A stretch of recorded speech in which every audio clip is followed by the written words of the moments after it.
We're 79 follows away from doing our chaotic run in Baldur's Gate 3. It's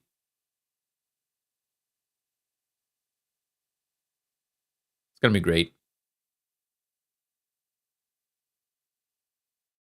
What I mean by that is, once I reach 500, if we reach 500 followers before the end of the year,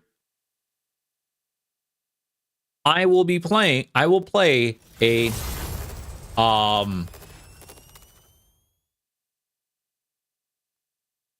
in Baldur's Gate 3, doing it again, yes, but I will be playing the Dark Urge. However, Chaos, it's the Chaos, oh god. Chaos Sorcerer? Chaos Sorcerer, was it?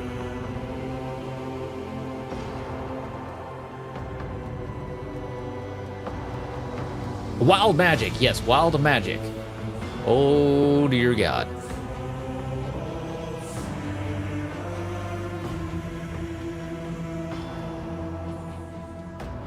That's going to be quite that's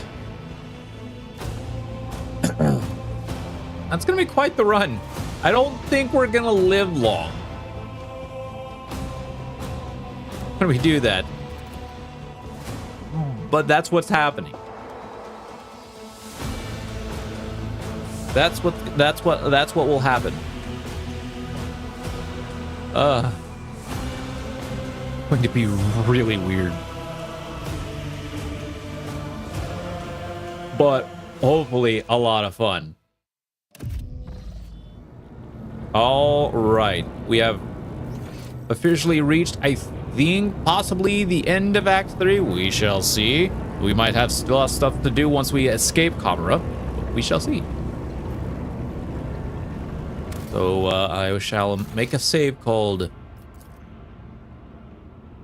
End of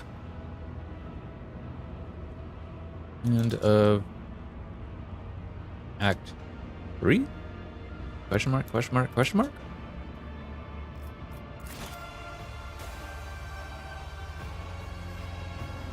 I always have a backup. Have you played Wild Magic, Mouth?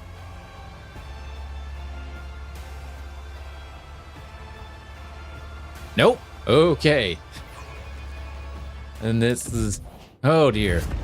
With the physical horrors of Kamora behind them, a long and arduous... Played Shadow Magic in actual D&D though. Only with the help of a Xenos guide lay ahead for the rogue trader and his party. From one strange destination to the next, through unknowable environments, the mere sight of which could drive one to madness.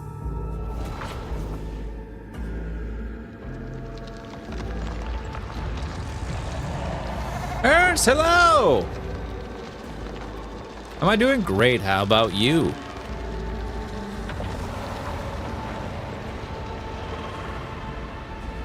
Once you hit the level where you unlock the double move, it's super fun. Despite the challenges, they managed to escape the labyrinthian webway and find their way back. Oh, yeah, I suppose I should. Home?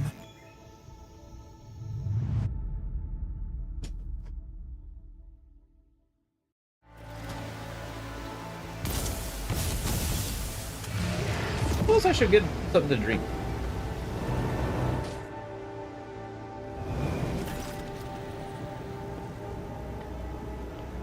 Oh god, why ain't you voice acted?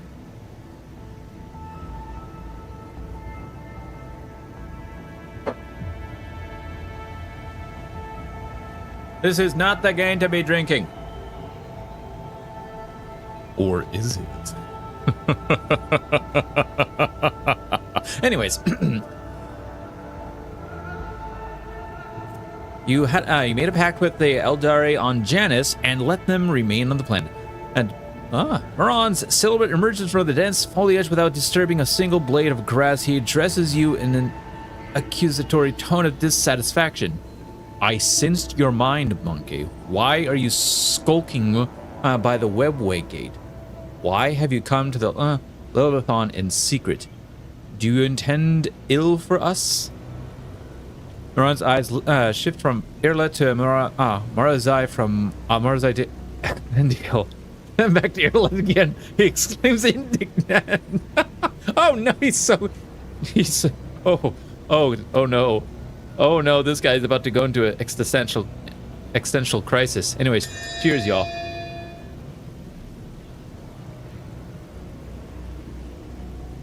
He's just like, wait. Why is, hold on, but hold on, but how, but why? Have you what? Huh? By Assyrian's grace, what is the meaning of this strange visit? I apologize for intruding upon your hallowed ground. It is where my journey from Kamra has taken me.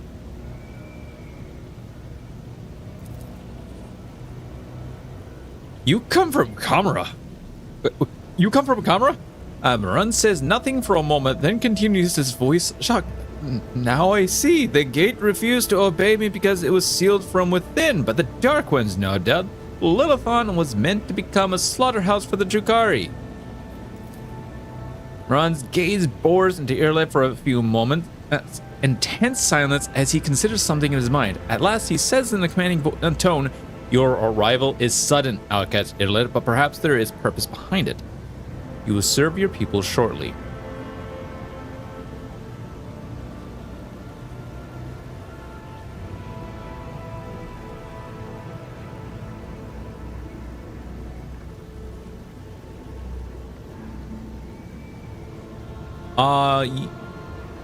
Do you know anything about my abduction? The news of your disappearance has not reached Janus. My guess is that your close servants decided to conceal this event so as not to beget fear. Oh. I don't suppose we were there long. Anyways, you said Irla would serve the Eldari once more. Are you seeking to use her again? Marun grimaces contemptuously. A monkey cannot comprehend the depth of the tragedy that befell our home, our Rudrak. The duty of every child of Assyrian is to do all they can to quell the pain of the loss, and Irla the Outcast is no exception. Unlike you, Marun. It almost sounds like I'm saying moron. Probably what it means, too. I was able to find the truth. The truth of Krudrak's doom was revealed to me, even though that required me to throw myself into the Dark City's deadly embrace. Is the fire of our souls not better directed toward worthy deeds than arguing with our kin?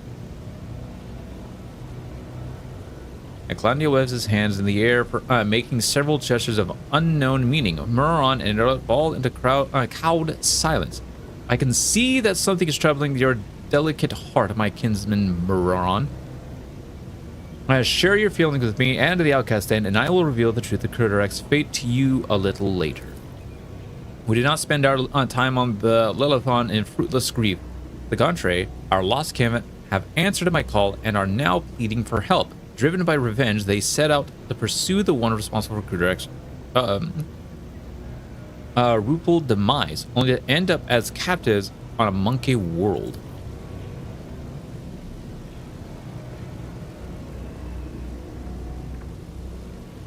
Her emerald green eyes turn to you and rest on you a little longer than usual. Dare I hope that you will lend me a shoulder to lean on again, Elendok?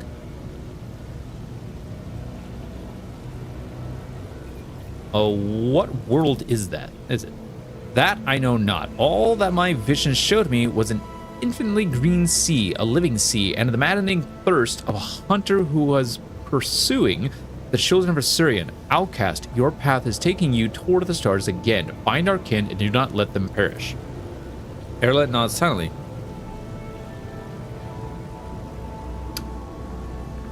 I will help you find your kin. Irla breathes out almost inaudibly and her shoulders relax. And I am grateful to you, Elendok. How are things on Janus? Oh. The Lilithon has been charitable to the monkey. She bestows special gifts upon some of your servants. She forges bonds with them. This is the first time I have seen our world so tolerant of your kind. It reminds me just how much I still do not understand. Alas, your kin do not trouble themselves with contemplating this matter. They fear those gifted by the Lilithon. They despise them and seek to kill them, and that does not surprise me at all. The Lilithon's slumber is restless. She has guarded a part of herself away from you. It is what the monkey call the isolated region. At first, I thought it was the Lilithon's attempt to push you away so she could heal from the wounds your cold iron hand inflicted upon her flesh. But I see something else in what is transpiring, a mystery. Your kinsman, Eclandiel, helped us escape from Kamara. Murron exchanges long looks at Eclandiel, and then says gravely, "This is where Eclandiel's path and yours diverge, monkey. He will stay with us when you leave. I am elated to be once more among those with whom I shared Kurek's time of bloom." Murron.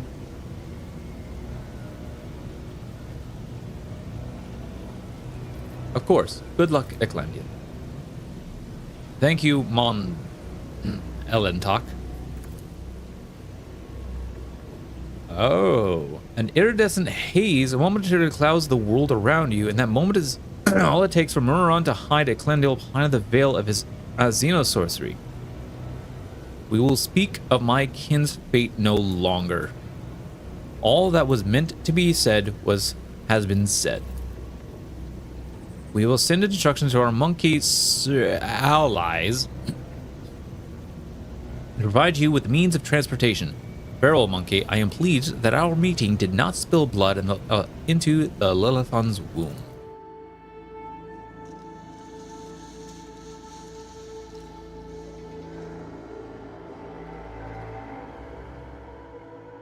I still love it. We just waltzed right out. He saw the three of us. He's like, wait, a monkey? Oh, wait. A monkey? An Aldari? A monkey? An Assyrian? And a Drukhari. What?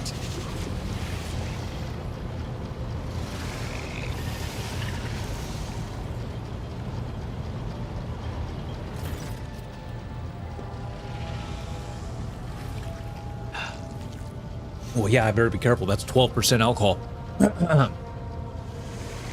Anyways, the high-ranking of officers beam with genuine happiness. Danrock steps forward and solemnly says, "Welcome to the bridge, Lord Captain. Like the rest of the crew, we are overjoyed by your return and thank the Emperor for it."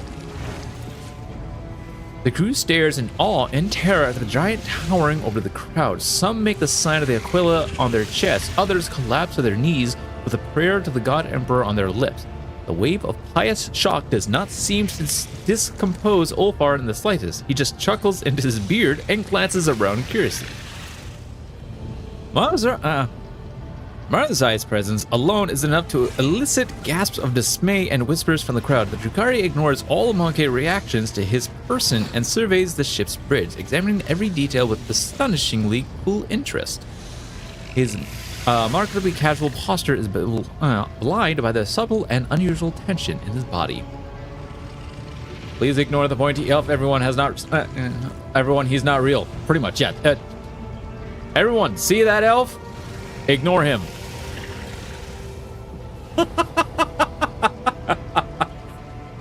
Ignore him. But sir, ignore it. Yes, sir.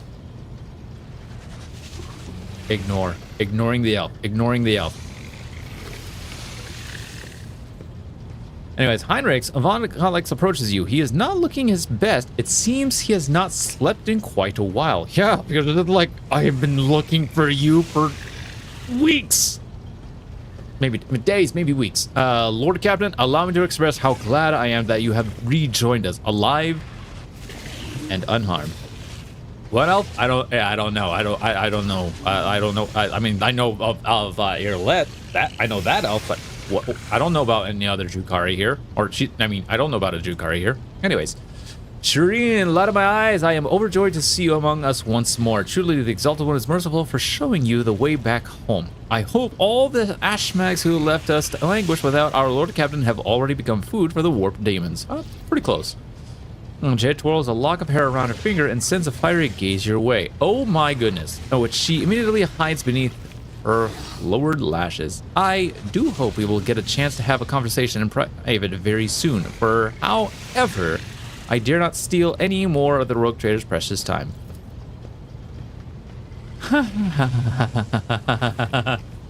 Anyways, Lord Captain, I'm so glad to see you. I nearly lost it when you up and disappeared on me. I was getting by on stimulants and recap. Has no one slept? Yeah, I appreciate you being so... I appreciate y'all being very worried about me, but geez, worry about yourselves too, like seriously. The only one who seems like she wasn't worried at all is Jay.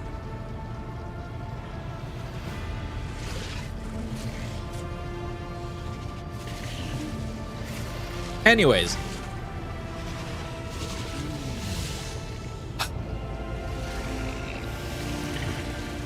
Should a psyker be taking raw stimulants? That's an excellent question. Well, she seems to be fine. She's an unsanctioned psyker at that too, so anyways, Lord Captain, I'm so glad to see you. I was getting on stimulant recap. I barely slept, all so I could keep listening to the whispers for any clue on how to find you. The only other time I felt so powerless was when Lady Theodore... Pardon me, Lord Captain, I'm talking nonsense. First off, how much do you know about my abduction? Not much, Lord Captain. All contact with your party was lost shortly after the supposed pirates boarded the ship and abducted your companion's kinspeople. We immediately sent shuttles with boarding parties to your aid, but we didn't find anyone on the ship save for the crew, all of whom who had either been butchered or driven insane.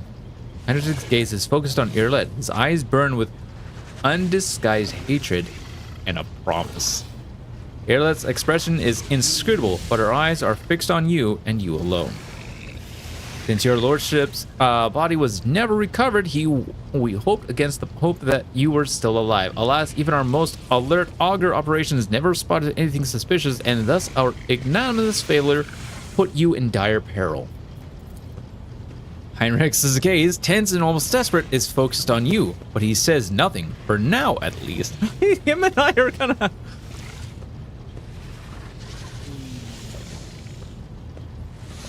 dare we inquire what happened to your lordship?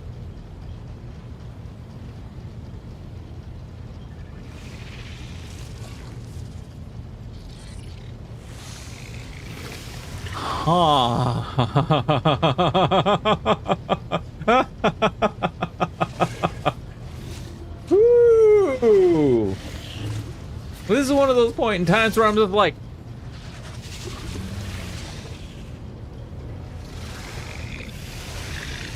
I don't like lying.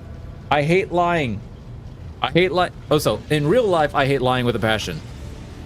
I hate it. I despise lying. I love honesty.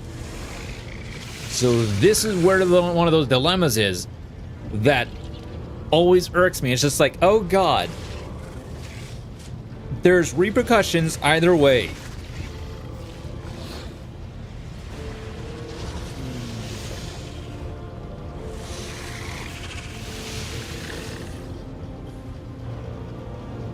Just tell him, who cares?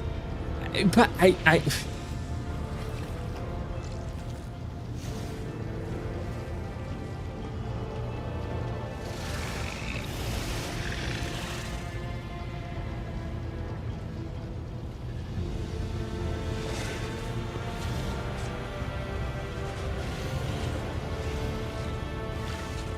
I was never gone, you guys are...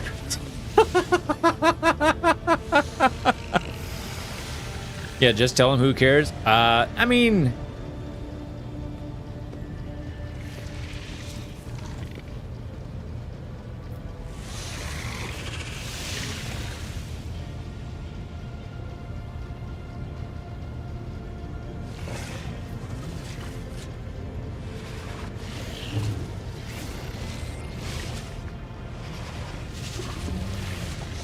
I mean, I suppose. It does not matter. The topic of my disappearance is closed. As the command, Lord Captain. So where has my ship been all this time? The officers' council decided to take the ship to Footfall, where one can hear the gossip of the entire expanse. Our agents tirelessly searched for information about your lordship. Had we heard even a whisper of where you were imprisoned, we would have immediately launched a rescue expedition. While you were absent, Lord Captain, we made every effort to find you. That resulted in a number of modifications to the ship that have significantly upgraded it. Thanks to a favorable deal secured by the esteemed High Factotum, the ship is now equipped with a state-of-the-art auger systems and directions finders from Kiabagama. Wow.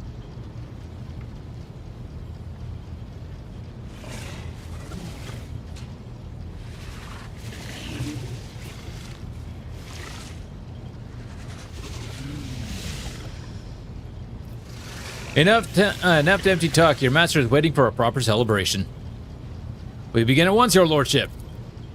Glory to the Rogue Trader. Glory to the House von Valancius. Lord Captain, the senior officers will report to you shortly. In your absence, we received a number of astropathic messages and dispatches that demand your attention. Oh, God. Nomos! Hey! The group servitor. Hello, Nomos have come to welcome you back. We sense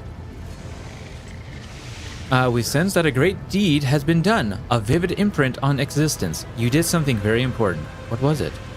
I escaped from a dark city of the Xenos and showed them mercy. It suits you, what we see in you, light and connections without the urge to destroy.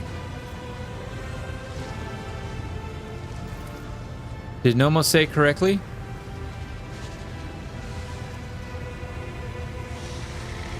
I'm glad you are learning to understand me, Nomos. After a long pause, the servitor chorus responds with an unexpected forcefulness. Nomos are glad too. We must go now. We will come to speak with you later. Now, we felt sadness when we could no longer communicate with you, and we were worried about your fate. One can detect with the naked eye the moment when Nomos leaves the bridge. The servitors stop moving in sync and slowly shuffle off to their posts. Oh. Hi, buddy. Oh, is that Heinrich? No, that's not Heinrich.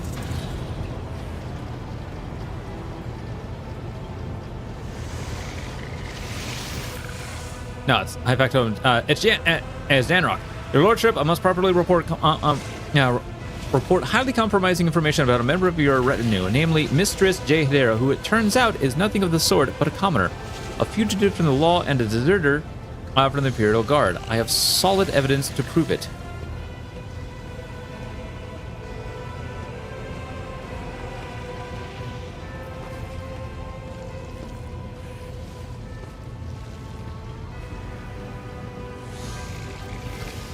I want to know the details. I may have overlooked some nuances, but I have solid evidence that the person whom we presently know as J. Hedera served in the 19th Efreet regime and was identified as the perpetrator of numerous instances of theft and smuggling, as well as a desertion, and this individual is not of noble birth, but of the lowest origins. Okay, better be incontrovertible. It is all here, Your Lordship, official records. How did you come to know this? In your lordship's absence, the person whom we presently know as J. Hedera made a concerted effort to find you. After contacting all the coal traders in the sector, Hedera approached an individual by the name of Mercy, a highly influential and infamous figure of the Aspalica mission. He was paid an eye-watering sum directly from your own coffers.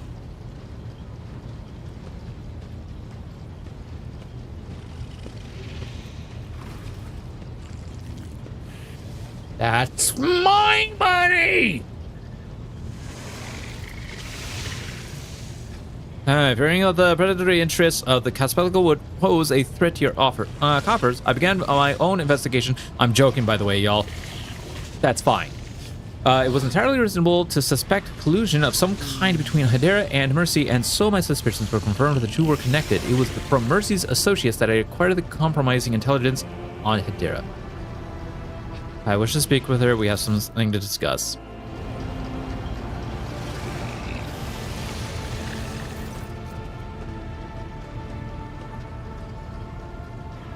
Shops me, did you little wannabe quester? Jay's voice and bearing undergo a stark transformation by biting soldier slang cuts through her typically gentle speech. Don't miss the thing, your servants. They're sneaky as too. They'll climb up a Grox's ours to find what they want to know. I would like to talk about your past. Only if this scum slings his hook. And Jay nods at the now much paler Danarok. Well, your lordship, ask away. I'll tell it like it is. I'm not going to try to wriggle out of it.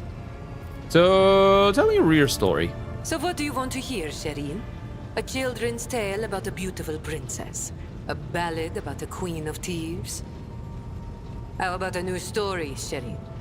Once upon a time, there was a little girl who lived on a sand-covered lump of rock. And the core of that rock contained untold riches for servants of the Imperium. The girl scraped out those riches with her little hands, breaking her back and coughing up her lungs, on behalf of people who had never clapped eyes upon her, and who would never know her name. She did this every day until she turned 16, and then...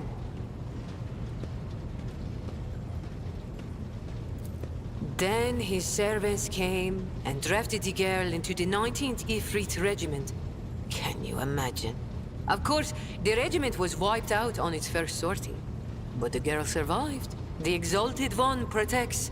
So what was next? Years serving in the Astra Militarum, just a shitload of hard labor, and fighting, and deals, and shady connections, and new opportunities. But everything in this world ends sooner or later, Shireen. The now not-so-little girl went and fell in with the Kasbalika. She saved up a little gold, and she even indulged in excess from time to time. Until living the good life almost cost the little girl her head after her patrons got caught in an internal investigation between the Officio Prefectus and Departamento Munitorum. Oh. So the girl ran as fast as her little legs could carry her, until her eyes and the beams of fortune brought her to the expanse. A shitty story, all things considered, Shireen. Do you have a family? The folks on Footfall are my only family, Shireen. The trickster twins and the rest of the rabble, plain-talking and loyal as dogs. And sometimes as dull as the pommel of a worn-out blade. They used to be in the Imperial Guard. Corporal Haydari reporting for duty, sir. I've had enough of the Astra Militarum shit to last a lifetime, Shireen. And my body's collected enough souvenirs from run-ins with Xenos and heretics to last 2 lifetimes. Except, when it comes to the Guard, there's no such thing as used to be. That wretched life sank its claws into me good. But that also means I remember what it's like to be a small, shaking, insignificant pawn. And that's why I appreciate what I have now all the more. How'd you get involved with the Kasbalika? What? You think it's difficult? Once me and my fellow guardsmen snuck into the upper city in search of a good watering hole, where the high and mighty of that world congregated. Another time, our regiment was sent to defend the tallest spires on a hive world. And I had an epiphany. I saw how the other half lives. And by half, I mean the ones born with a diamond spoon in their mouth, instead of an entrenching shovel rammed up their arse. My eyes were open to the truth, Shireen. The Imperium is full of opportunities, even for people like myself. The trick is knowing whose palms to grease, whose boots to lick, whose throat to squeeze, and whose arses to kick. I was very popular with everyone in the Guard Command, you see. I'd procure things for them, whatever they wanted. And so the Kasbalika took notice. So you are a deserter as well? You know, Shireen, I could still be bouncing around from one world to another, holed up on tired old ships with only venal grunts for company, if I hadn't decided I wanted more for my life. I accepted a shipment from the Kasbalika of certain chemicals. You know, for carnal pleasures and the like. Some bigwig was throwing a party to celebrate his 5th decade in the service. And that's when I got the attention of the newly arrived commissar. I was rummaging through the pockets of Astra Militarum with one hand, and shuffling the Kasbalican cargo with the other. You can imagine what would have happened to my head had the Commissar not started with my higher-ranked patrons. That explains the lung implant, but what about the hand? It was orcs. Not everything I say is a lie, Shireen. Ah, I see. Whoop the fu- Never mind. What the freaking do?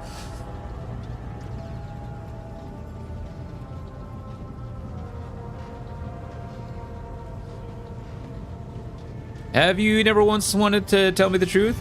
I am more than just your patron, after all. Not once, if you can believe it. By the way, Shireen, I'm not really a princess. I'm filthy underhive scum, and I've been lying to you the whole time. I would have been flung out of your bed so fast, it would take my scream a few seconds to catch up. Why didn't you tell me the truth immediately? For the same reason that anybody lies. I want people to like me. I want to attract them, not repel them.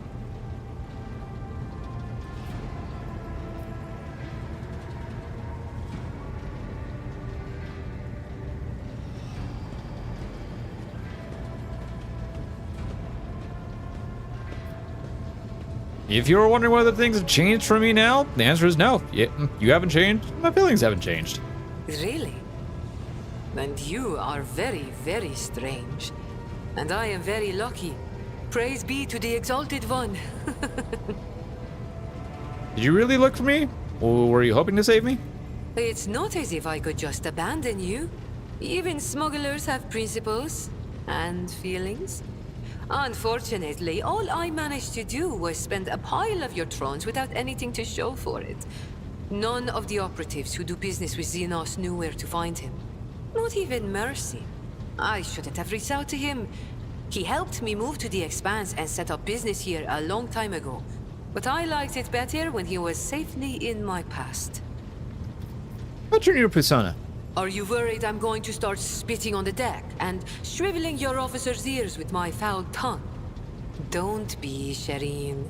I much prefer being seen as a princess rather than a deserter.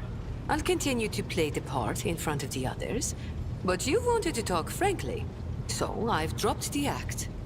After what I've heard, oh.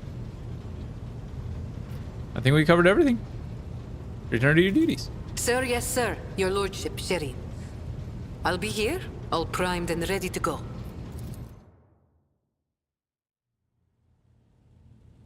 Oh my god!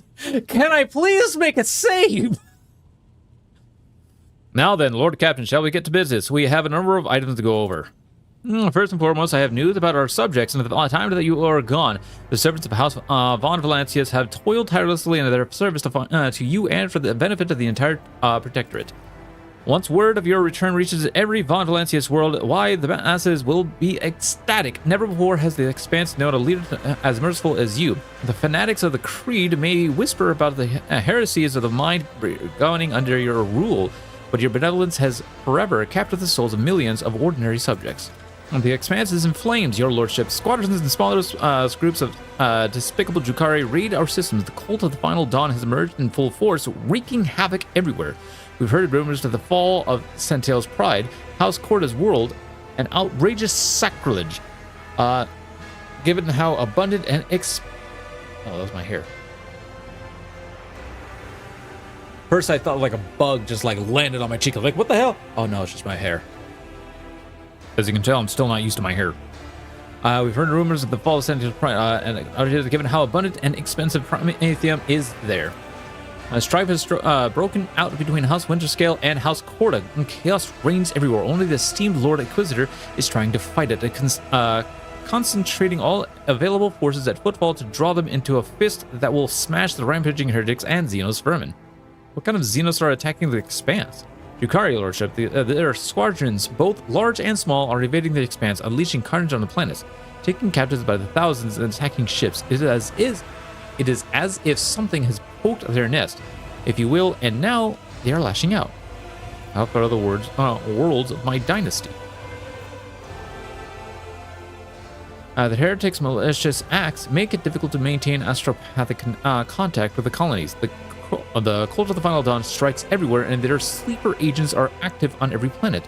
On Verbos 6, a mutiny was crushed after a group of newly arrived prisoners succumbed to blasphemous propaganda, but other worlds stand firm against the onslaught of the enemies of humanity and do not succumb to their pernicious influence. So, Xavier Calcazar is leading the defense? Exactly. The esteemed Lord Inquisitor Calcazar has declared himself warden of the Coronis Expanse and issued orders to requisition troops. He has made Footfall his base of operations, as if it was the most logical and convenient point. From there, his fleet strikes through the Expanse, destroying the forces of the Cult of the Final Dawn and the abominable Drukhari. He may be all that currently stand in the way of the Expanse being reduced to ashes.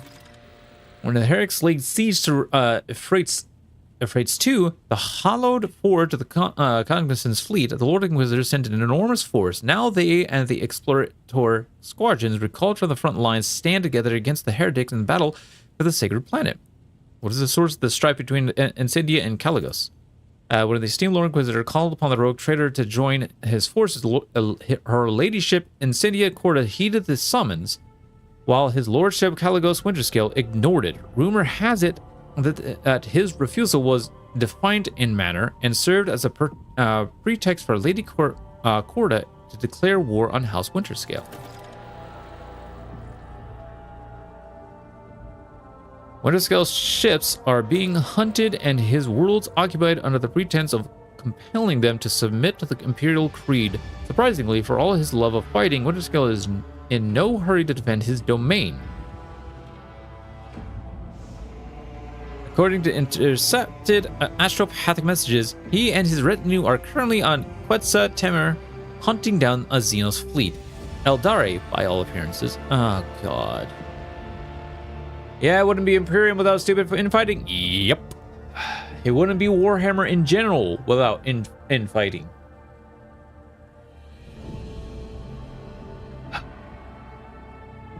Is there anything else I should know? There have been other minor developments, if you so wish. I will gladly bring you up to speed on the bridge. I would not want them to take any time away from this occasion. Thank you for the report. Lord Clapton, allow me to make a request. A personal one. While you were away, Zachariah Ice received an astropathic message from Dargonis. It concerns my family. The Osirians have been accused of treason against House Fondalance.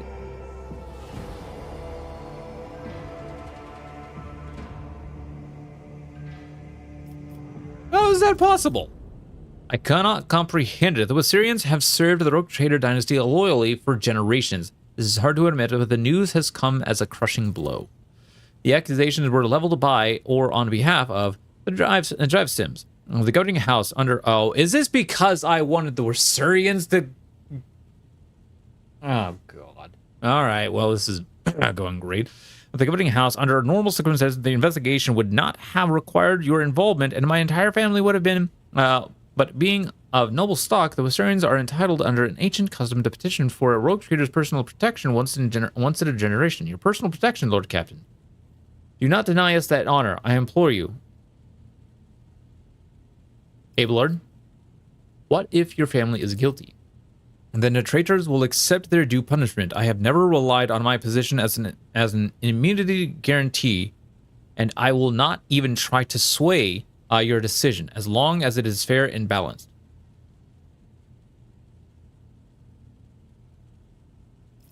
Tell Zachariah Weiss to send a message to Dargonis saying I will personally take part in the investigation. Abelard breathes a sigh of relief and seems to grow an inch or two taller. Oh, wow. It will be done, my lord.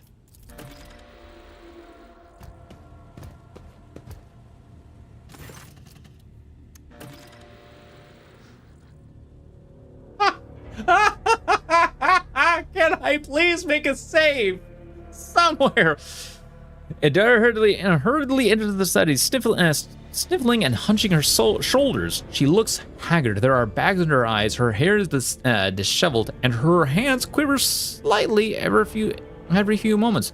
With some effort, she focuses her eyes on you and forces a crooked smile. And it's not voice acted. What the...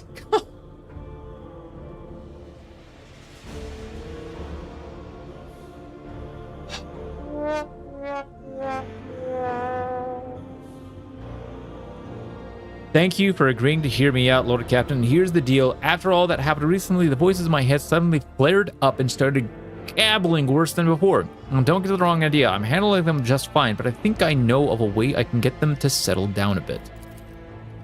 I keep having the same vision over and over again. I'm walking down a corridor and there's this door at the end, and I just know that right behind that door is blissful silence.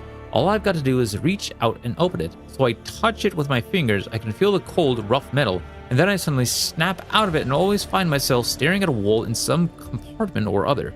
I look behind me and all the doors on the way are open, but I have no memory of how I got there. Lord Captain, I'll cut to the chase. Please help me find that door. I'm not joking. This is a matter of life and death. My gut tells me it's my last chance to deal with my powers, and if I don't... Before I make my decision, I have questions to ask you. Absolutely. Ask me anything and I'll try my best to answer. What do you think is behind the door? I have no idea. Maybe it's some incredible implant from the tech-free secret stores, or, I don't know, a serum kept in the Inquisition's vault? There's such a thing as archaeotech, right? An incredibly rare and powerful piece of technology from humanity's ancient past. Probably a daemon? Probably. Plenty of it lying around. Maybe some of it could help me. Banking on demon? I'm banking on demon too. Then, now that you say that, I'm pretty sure it's a demon. Do your visions contain any clues on where to start looking? Vague ones, as usual. I think I can hear the muffled cries of some weird birds, and my head is sweating like it's somewhere hot. I'm surrounded by rockweed. Your everyday Imperium stuff, except it reeks of burnt flesh, fried cables, and chemicals.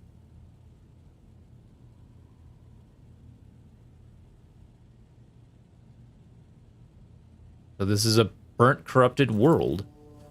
It's starting to look more and more towards demon. Oh, sorry, that's about it. Nothing more concrete, but I think if we got close enough, I'll sense it immediately. Is the door you described similar to the door your whispers come from? No, well, I don't know. It feels different. The one from the versions feels very, I don't know, real? I can even touch it. It's definitely not an illusion. It really does exist somewhere, and trust me, neither of us wants to open the other door. The whispering one.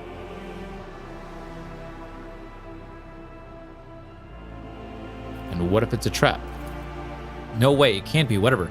I'll go on alone if you like, just please help me to get there.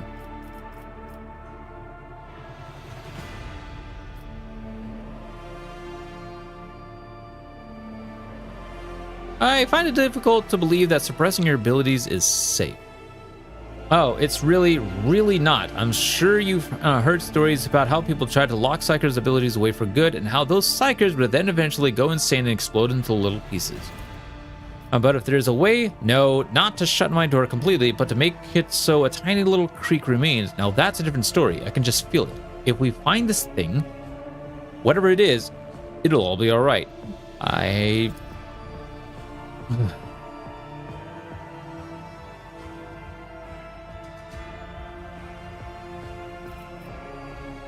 We will find this door. I give you my word. Thank you, Lord Captain. Oh, who is this? Oh, is this? Oh, it's Jay. The Exalted One, bless the House of Von Valanciers for your largest of spirit, Shireen, and thank you for deigning to speak with me. Here's the thing, Shireen. My network of trade representatives has been stretched a little too thin recently. Like a chiffon dress on a whore. Chiffon dress on a whore. Supplies are all over the place. Orders aren't being filled. Clients are kicking off, and not without reason, and revenues plummeting. And if that wasn't bad enough, my guys running things from football have been incommunicado recently, and an astropathic message has finally come in to tell me why. Some Ashmag or Ashmags thrown smite them has captured my gang, and they're threatening to kill every last one of those hard-grafting whelps if I don't do what they want. And they only want one thing, my Mercatum Tibula Official, in exchange for my gang's lives.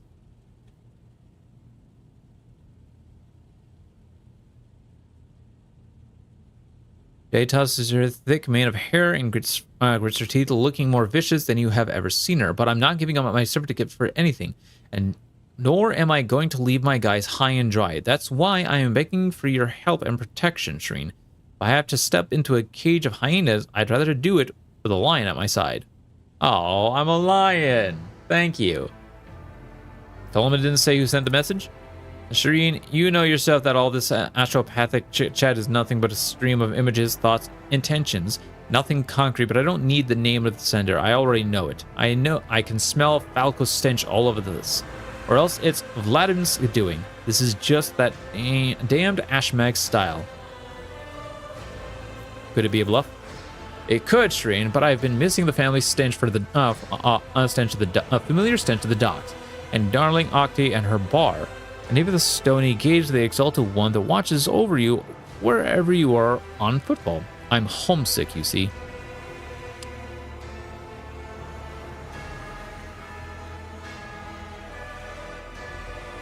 When we reach football, I will help your associates.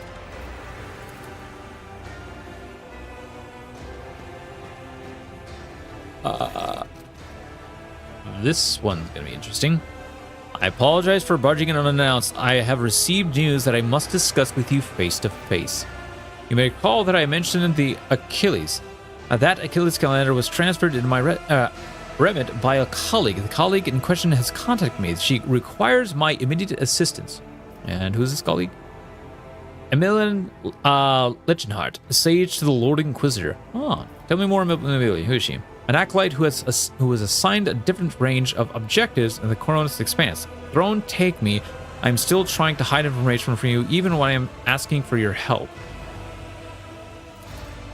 Emilina is a sage, a unique acolyte of the Inquisition who can absorb huge amounts of knowledge and store it in her own memory more securely than any data crypt. Oh wow, I'd like that ability. When she entered the Lord Inquisitor's venue before even I did. Talking to her is a strange experience, but that is barely scratching the surface of who she is. Emilia is an incredible scholar, an expert on the forbidden and the illicit, and of course, she is a loyal servant of the Golden Throne. You say talking to her is a strange experience. What does that mean? Since birth, Emilia has been different from other people. Specialists from the Inquisition enhance her natural gift of hypermnesia?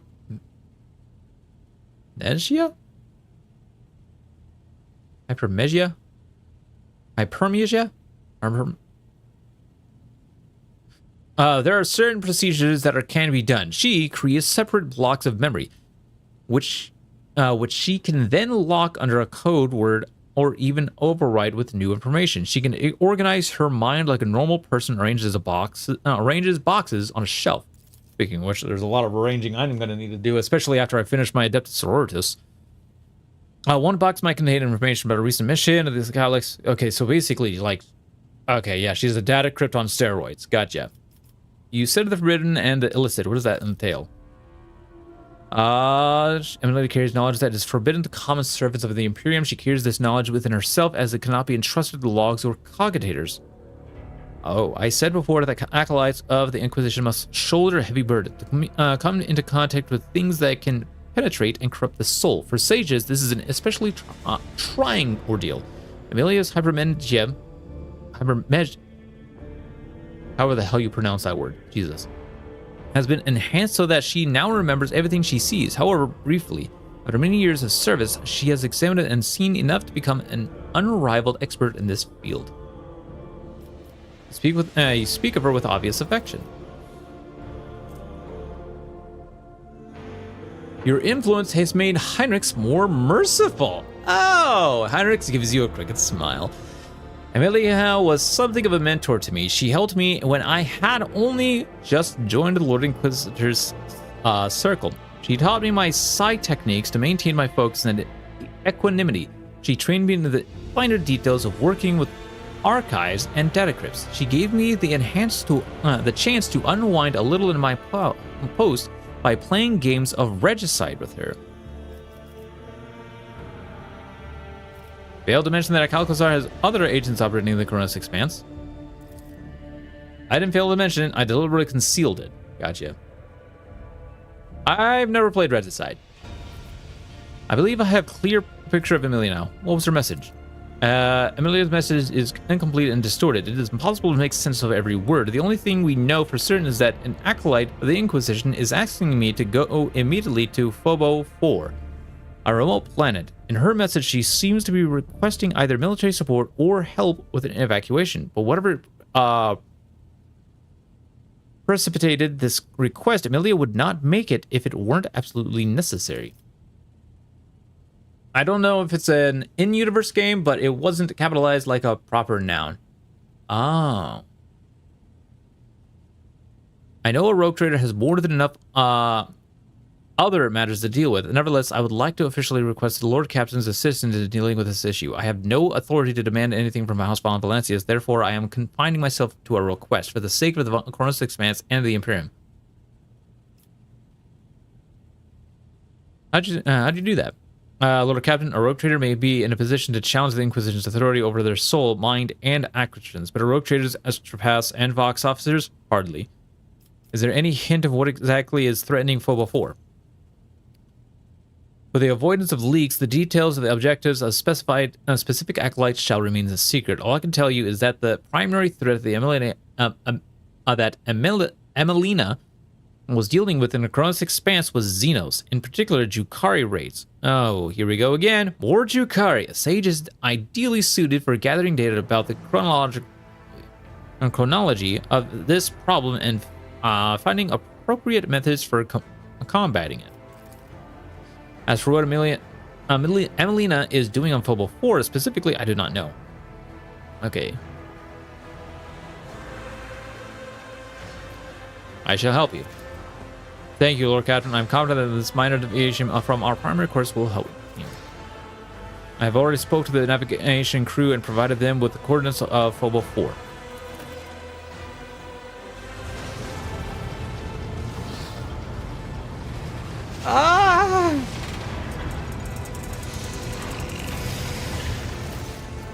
There better not be like a giant check I need to make.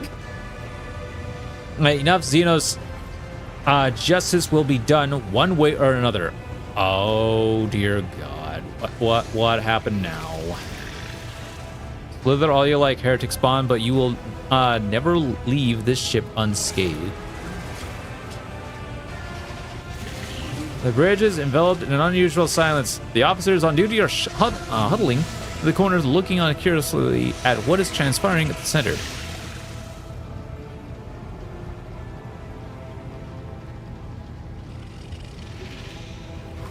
What is going on?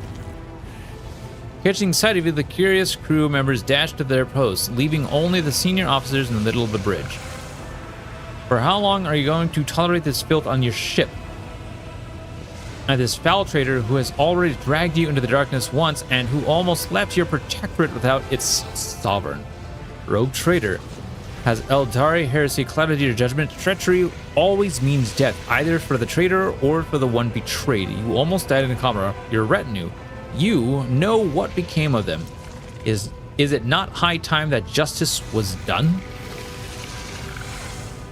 Oh, this is, I see. I see. Those present nod wordlessly but do not dare to interfere. Now this is a fine spectacle. The inhuman gets what she deserves. Let us all watch and laugh. Your wonderful path has led you into a rather thorny situation, cousin. You refused to beg for mercy on Camera, and now you will have to lick the boots of Monkey. Silence, your turn will come. Arlette does not react to the curses being slung at her. With an imperturbable expression, she watches the crowd before her. Then she turns her gaze to you.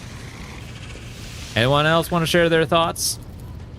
Lord Captain, I will support any order you give, but to keep the Xenos in the retinue, especially after everything... Evelor casts a tense look at the lower bridge. After everything that has transpired because of her, it would not be wise. The enemies of humanity have no place among humans. You know this. Cassia's hands shake a little and she clenches her fist, but death is far too merciful a sentence. What I endured was far more terrible. The heinous behavior pattern of the Xenos entity and of the specimen similar to the Earth leads to unfavorable and unpredictable outcomes. Earlet blankly surveys the crowd.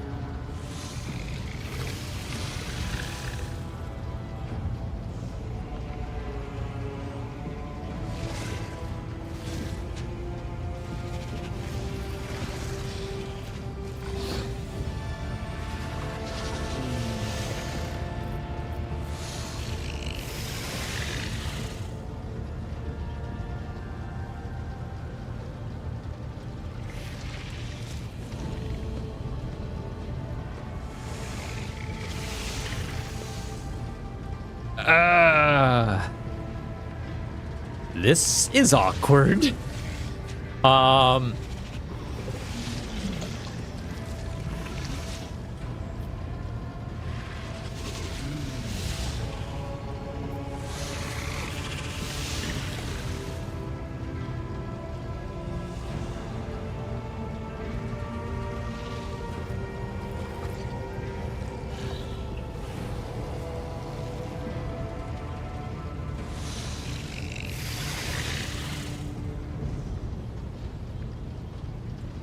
Okay.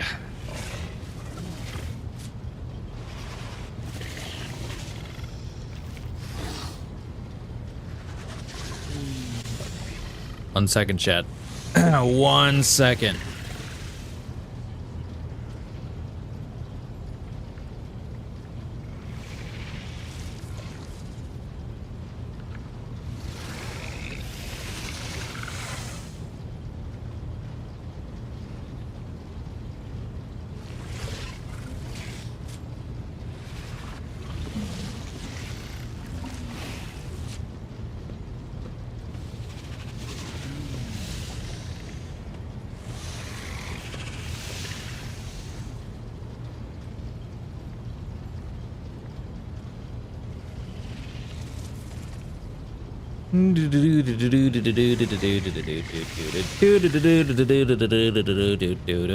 Chat, help.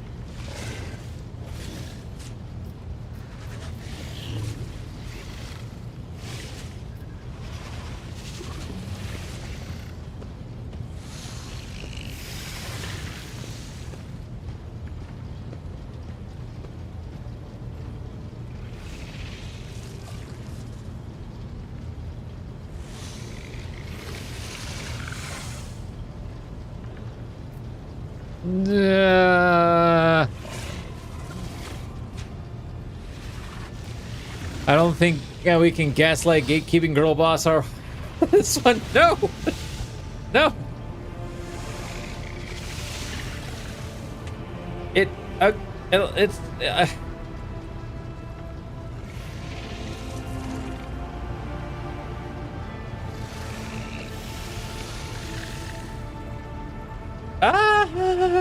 This is awkward, chat.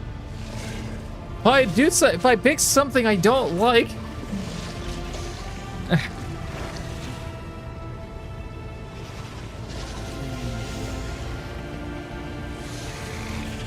I'm gonna have to reload. And that's a lot I don't want to reload. Because I'm a filthy save scummer.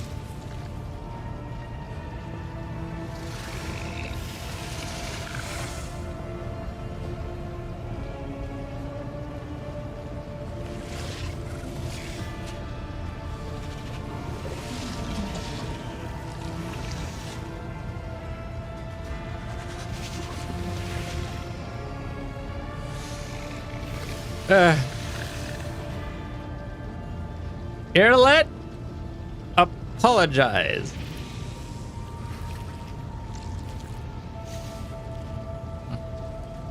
And now the Assyrian will walk on her hind legs before the monkey. I am glad I decided to drop by to see what all the fuss was about.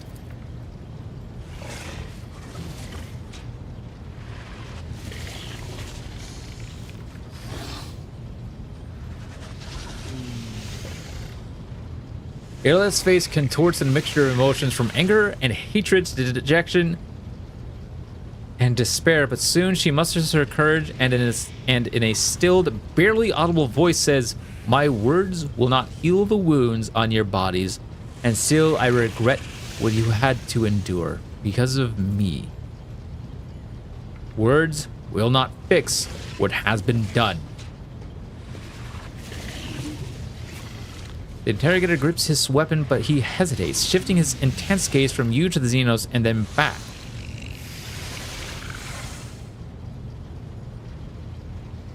The Xenos' apologies ring hollow. There is neither repentance nor truth to them.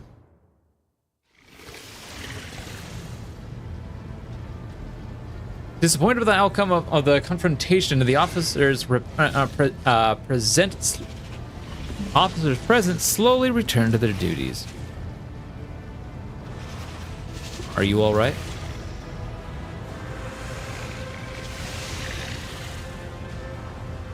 Earlet shrugs uncertainly. Your monkey have had it worse. I will live, and the wounds of my soul will eventually heal. They will live too, but their souls will forever bleed painful memories.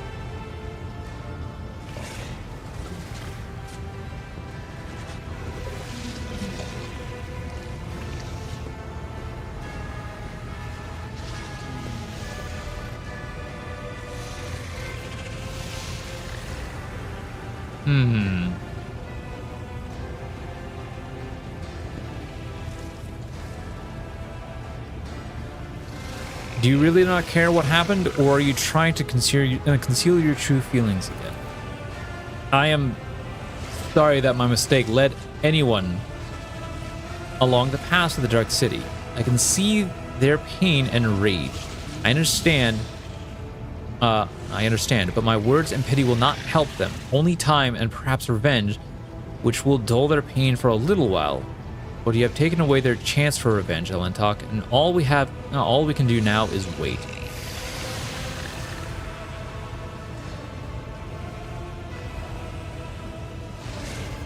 Would never let them I would never have left you at their mercy. Earlet smiles slightly. Of course not. You are you. If you shared with them what you shared with me in Kamra, they would surely understand your actions. Those words were meant only for you, Elentok. You are the only one I can trust with my feelings. Only to you can I bear my mental wounds. We have a special history and a special bond, see? I do not care about the others. They will forgive you. Not all of them, and not right away, but they will. Stop it. You cannot believe that, Elentok. I do not need words of comfort. Words of these monkey do not touch my soul. Only your thoughts matter. Yours and mine. Wow. It is time to get back to work. Do not leave yet, Elentok. Before you do, answer my question. I know we have talked a great deal and you have accepted what I did, but I also know that the mind and the emotions are not always in accordance.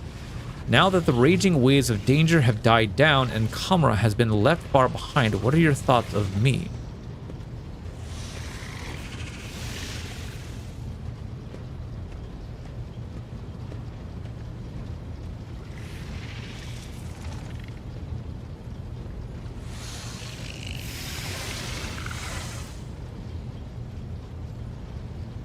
I only know that everyone makes mistakes, and everyone hides the parts of their personalities they are not proud of. That is true in both humans and Eldari. I wish I could argue otherwise. A short laugh escapes Earlet's lips. But I made a mistake, and I concealed my feelings and emotions from you. Perhaps you have done the same, but as long as we walk the same road, we have a chance to become better than we were before. Until we meet again, Elentok. May the darkness scatter into a myriad of new stars behind and before you. I can do things now! Ah! So, chat, do you think I should have done the lashes?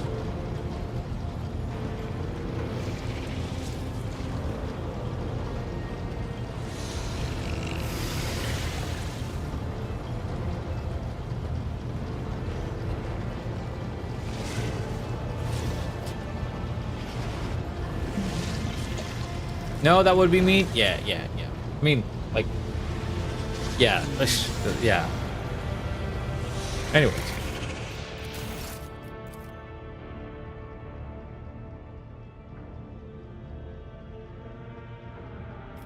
Yeah.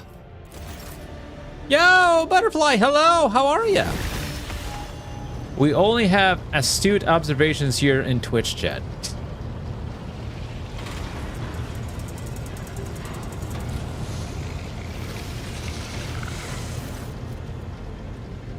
Have the Vox Bears brought you anything?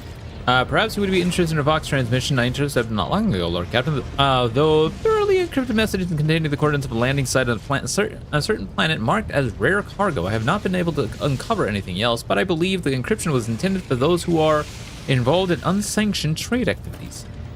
A mutiloid of scout ships tirelessly explored the expanse in search of a new resource deposit, but unfortunately not all of them. Okay. That'll be all for now. Oh, who is my beautiful Sirocco? Oh, how's it hanging? Great. After just constant dialogue. I think, have we just been in dialogue for almost an hour?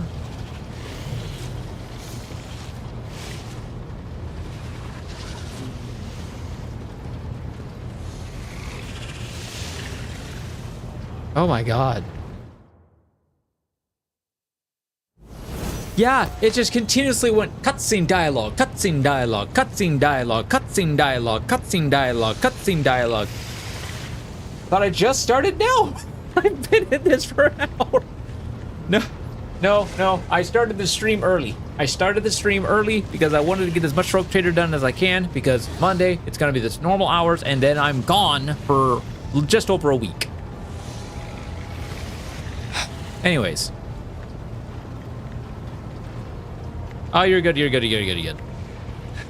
Anyways, Cassia, my darling. Words cannot describe how boring the bridge is without our stimulating conversations. Let us talk about us, shall we? Right here? Are you sure? Here's a hand. May I?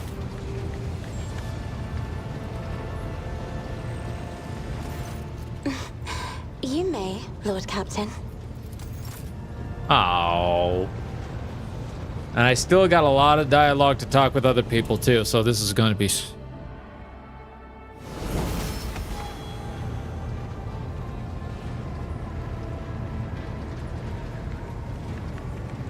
Broke free the bold from captors grasping.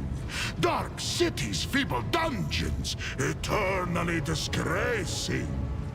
Flows now this saga in the hall of glorious feasting, where all extol the wolf mighty and the yet fatter cunning. I hope you're not going to put off the feast. Our escape demands a grand celebration. What are you planning to do with your newly acquired freedom? Find my pack. As we speak, they are likely performing some bloody service for Calcazar. For that reason, I want to have a word with the Inquisitor. Ah. Fenris Huld.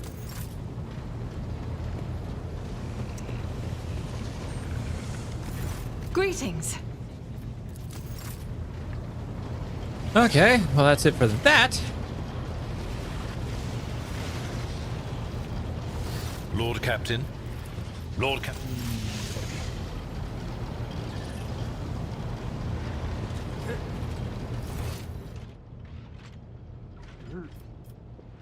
Oh.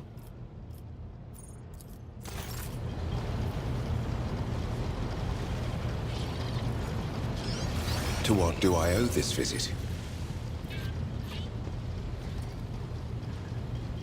Ah! Ha! Ha! Oh dear.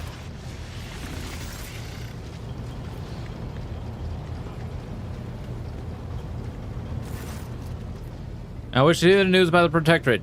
To keep... We discovered a world that is home to a long-abandoned colony founded centuries ago. Oh, cool. In addition to that, Lordship pirates have presented a serious problem for your domain. Oh, God. Astropathic Choir has received a series of alarming messages. Oh, jeez. Well, thank you for all those quests. Hold on.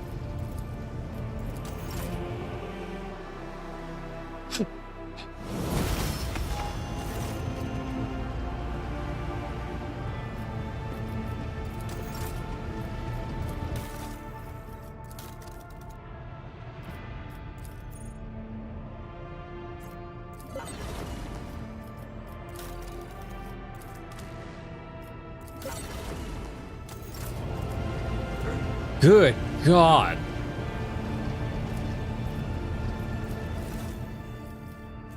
All right, is it other than Bane of Sorrow? Oh, actually, I don't really care about that because I got a better weapon than that. Is there anything out here that I care about now? I mean, maybe, not even, I don't know. Heck. It's, immune to burning, oh. Yeah. Single target attack with a two-handed melee weapon. That attack deals 3 times strength, but wow, that's actually really good. Another Jukari item. Commander's monocle. Whenever. Oh, that's what I'm currently wearing right now. Is increased by 2%, by plus 2% for each critical hit. A Jukari equipment, and for each enemy they killed until the end of combat. What are you? You're light armor, heretical follower. I am not a heretical follower. Ooh, what are you? Iconoclast, zealot. Ah, medium armor. Ooh, oh. The wearer of this armor is immune to critical hits as long as no party members has been prone throughout the entire combat. Oh, that's nice. Plus 50% armor against melee attacks. That's also great. Armor-piercing ammo. The wielder's single shots and deadeye shots reduce the target's deflection and damage dealt. That's actually really nice. Shadow Gaia Cloak. The wearer becomes the least priority target as long as they have no enemies or allies adjacent. Oh, okay, well. That might be useful on some people. That could be good. The wielder of this staff gains the lightning ability. The ability is also available in its Heroic Act and Desperate Measures version. Power level affects the damage. Plus 20 willpower. When MP reaches 0, the wearer deals maximum MP impact damage to all adjacent enemies. Oh.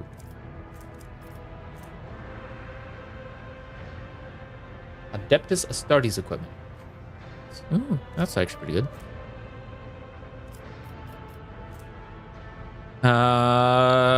Automatically passes the coercion test. That's actually great. Anyways,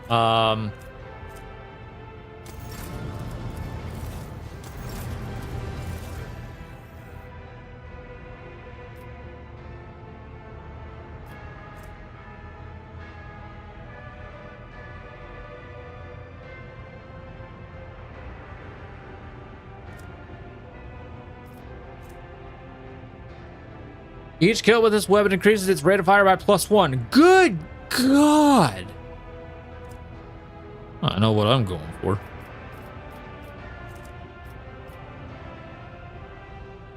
But yeah, one of the big things though is I need to look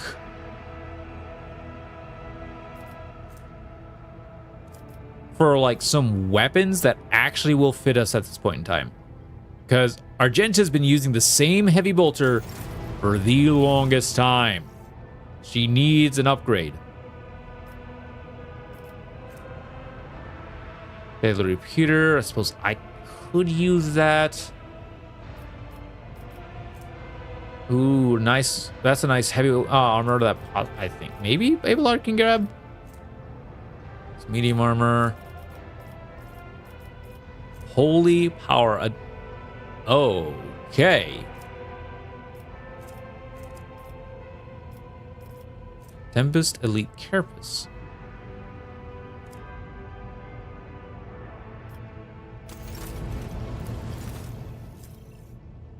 The Heavy Flamer. Nice.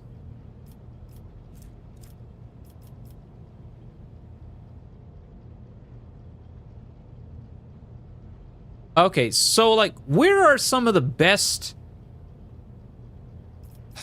Dragon scale power armor. Reject the flesh. Oh, this is a Pascal thing. Okay. So...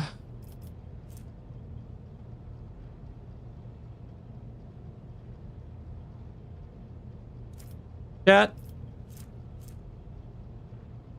Here's a question for y'all. Righteous justice. Ooh. Ooh.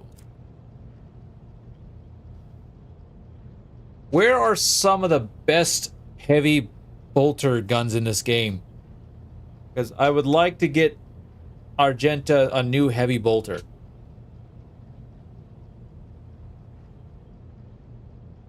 Well, obviously the gun store. But I was like, is there are they actually like laying about somewhere, or is this literally the only other heavy bolter in the game? Like, there's got to be more heavy bolters, right? Other than this one? That would mean I would literally have to just start. Most are heretic only. Ah! Blarg. Hablarg, hablarg.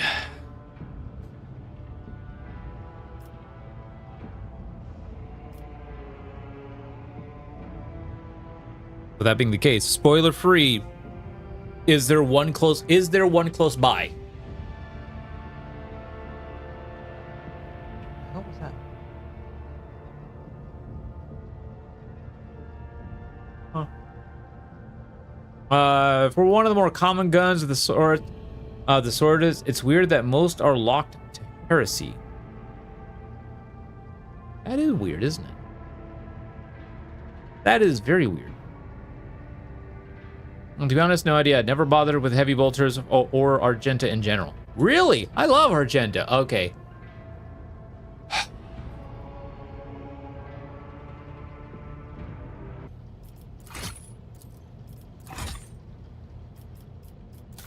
Okay. The rest of this, I'm just gonna hold up, and I'm just gonna actually hold off, and I will deal with all that stuff at a later time.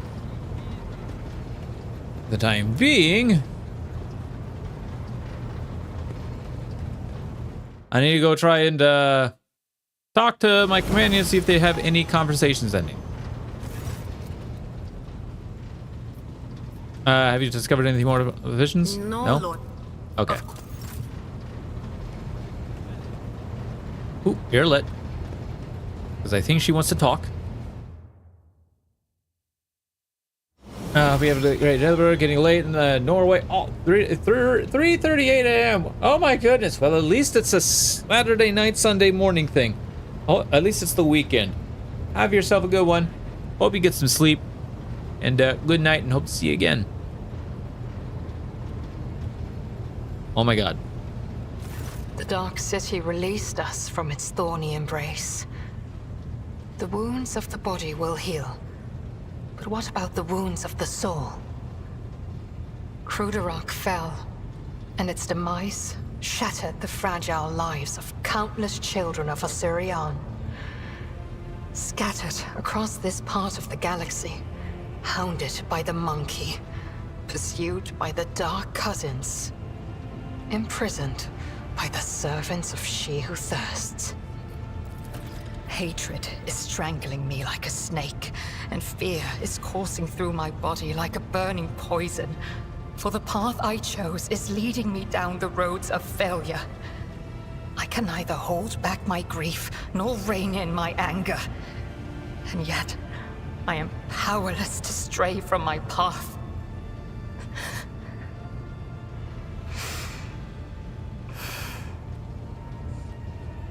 Pay no heed to my fleeting wrath, Anantark.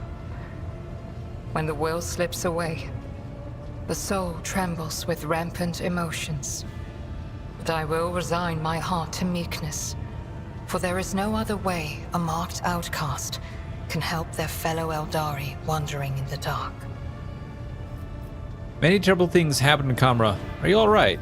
I found myself in the Dark City after following the twisted roads of truth and lies. And although the truth blossomed like an ugly bud, and scratched my soul with its thorns, I did find the answers to my questions. Those who come back from the dark of the webway will never be the same.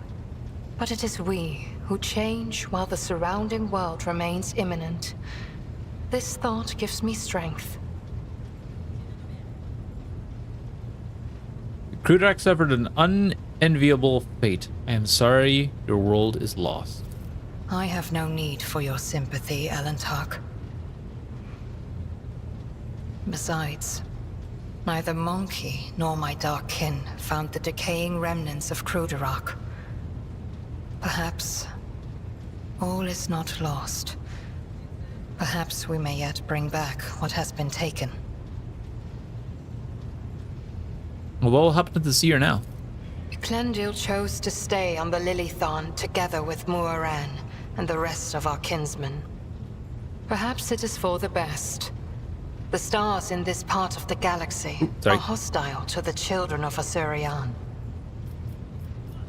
Oh, so where does the path of the outcast lead you now?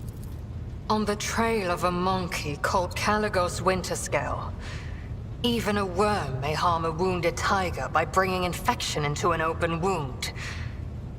And the wounds of my people have been bleeding ever since Krudarak's demise.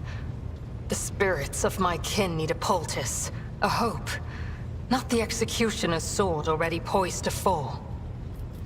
I'd like to ask other questions. You may try.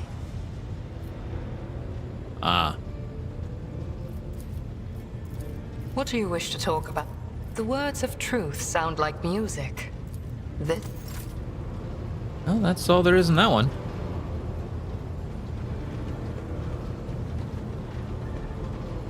Time to talk to Pascal!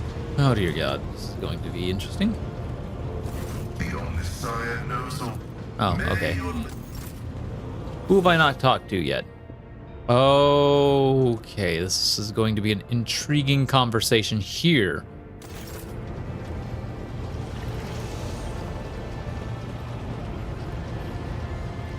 Let's see how this goes. Hi, Murzai. Rogue trader. I wish to know about you and your cabal. Ask your questions. I will decide which is worthy of an answer. You speak Low Gothic. Knowing your kind, I cannot believe that you learned it willingly. It was a punishment. One of my raids was not as successful as it should have been, and Irimaris ordered Tavantius to forcibly implant the knowledge of the repulsive monkey language into my mind. Supposedly so that I could at least benefit the Cabal by coaxing the monkey into their cages.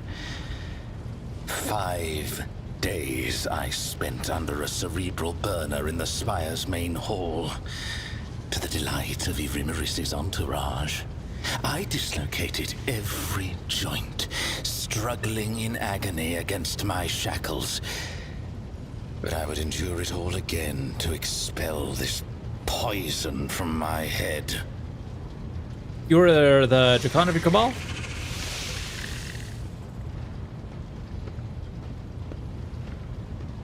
What does that mean exactly? The Drakon is the first among the blades of the Cabal of the Reaving Tempest, and the Drukhari who stands but one rung below the Archon.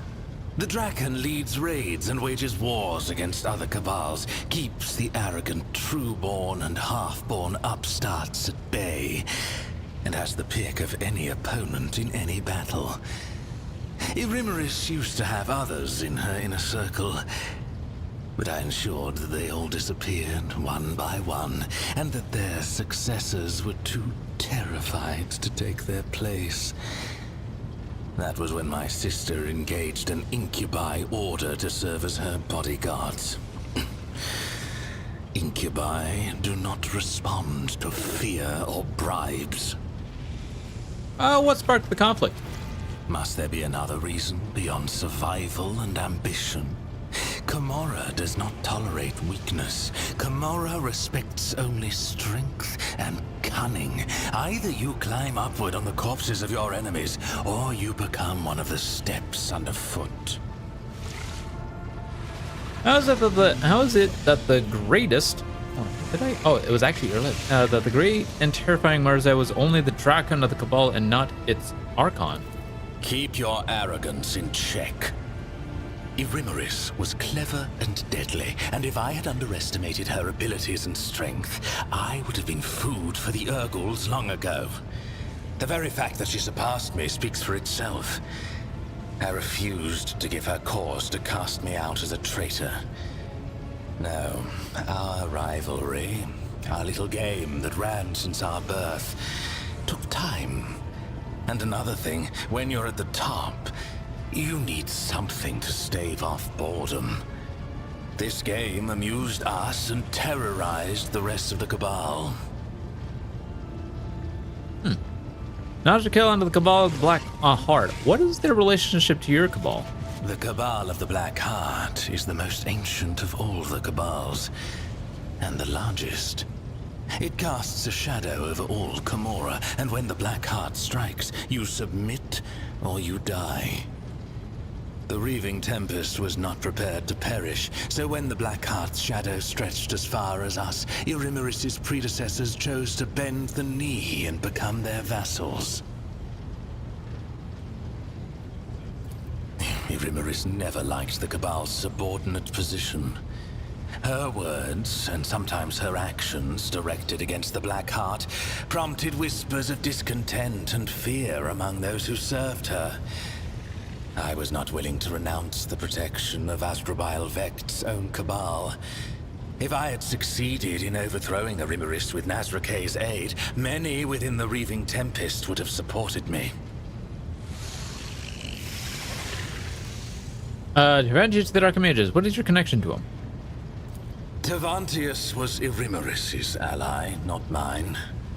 The Reaving Tempest is his patron, and patron also to the Witches of the Arena.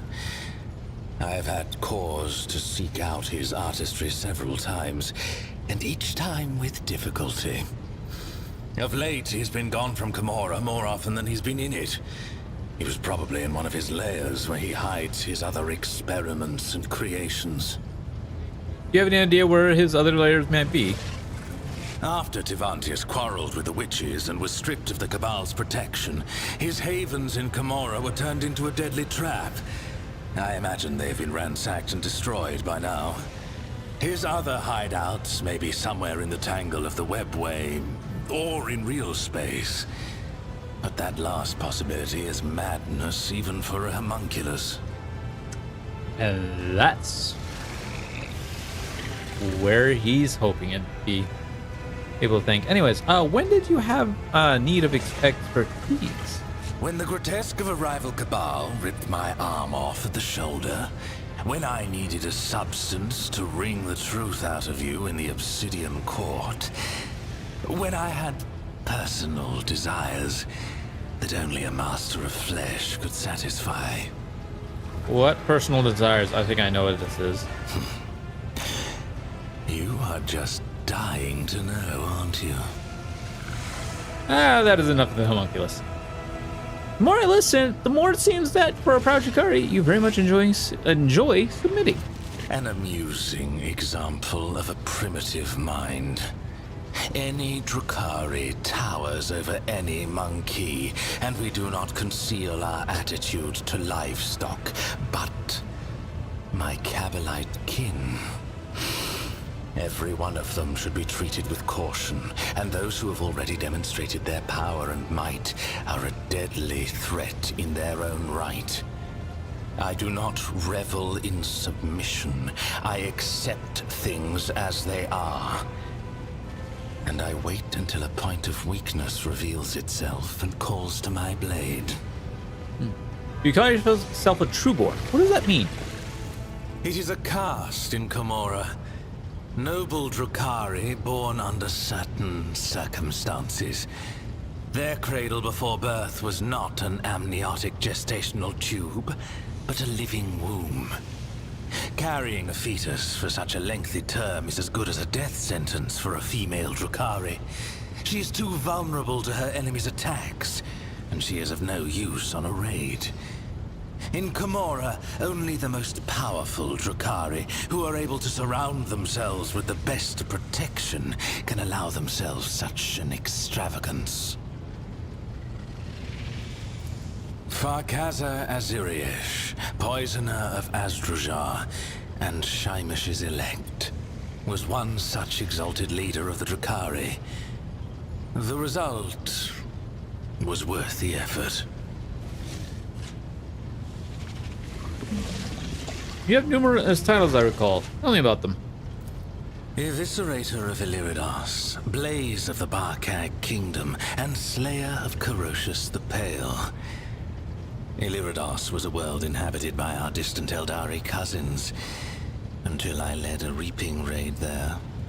The Barkag Kingdom was a separate cluster on the fringes of Camorra before it went to war with the Reaving Tempest, and by the time I left, I was wading through the blood of its inhabitants. And lastly, Corocius the Pale. He was an ancient homunculus who betrayed the Aziriesh at the behest of another Cabal. That was not a military victory, but a personal one. In his attempts to make himself invincible, Corocius had sown inside himself the deadliest creatures from the depths of Camorra. It did not save him. I cut out every one of his 8 hearts and sent them to his former coven as a warning to the rest. I see. Are you sure? No. I wish to know more about your kind. What exactly do you want to know? In what way do your kind differ from the craft world Eldari? In all ways. The Asuriani are feeble shadows of our ancestors. We are their true inheritors. The Asuriani hide from she who thirsts behind their paths, relying on the visions of their precious Farseers, or blind to the reality around them.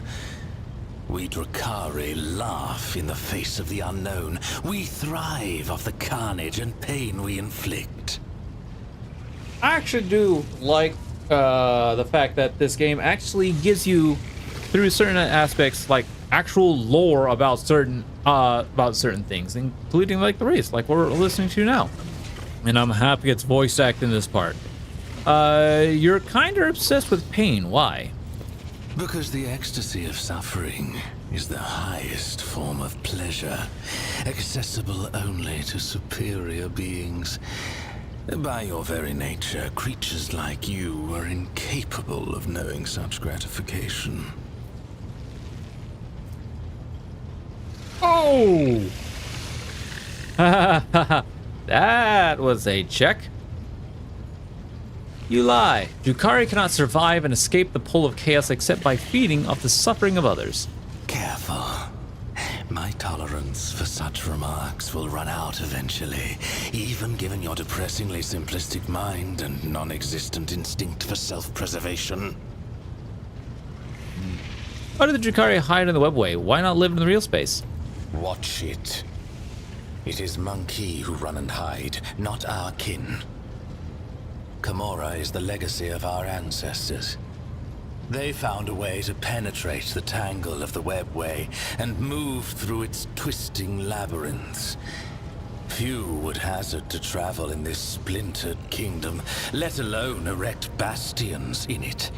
The Drukhari are the only Eldari who do not fear the horrors of the webway. For every peril we overcome makes us stronger.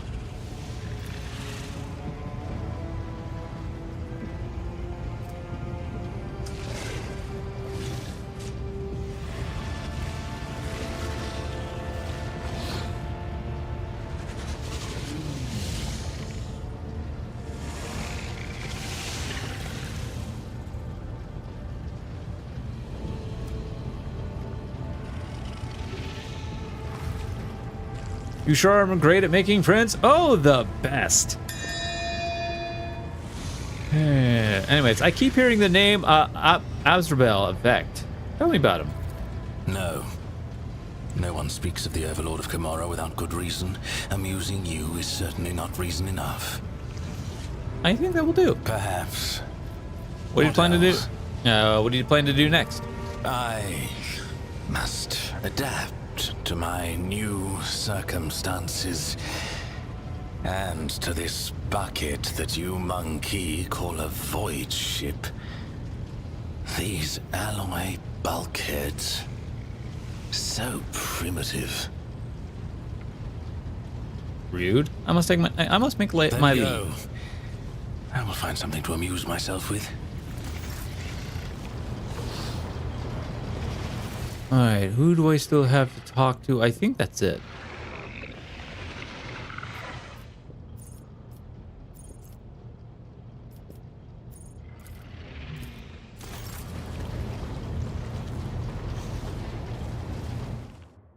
Alright, that I mean, I'm okay with not I'm okay with missing that check.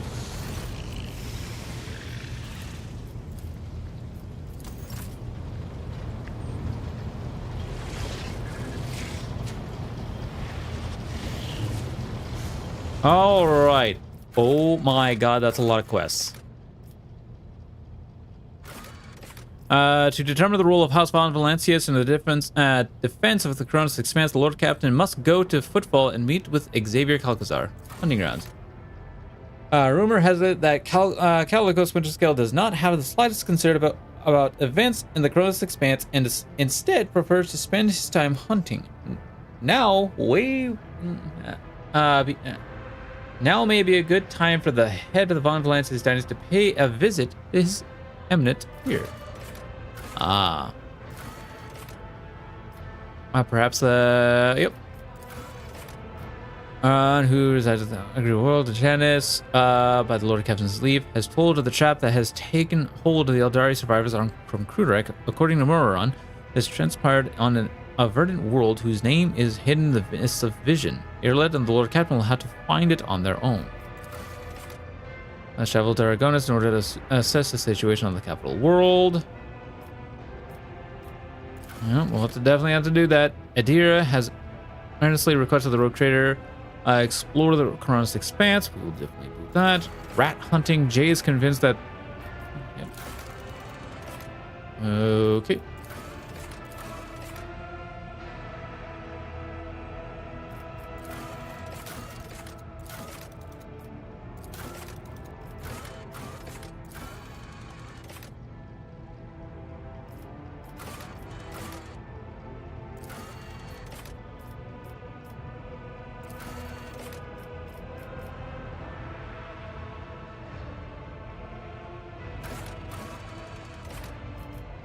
Awesome. Okay.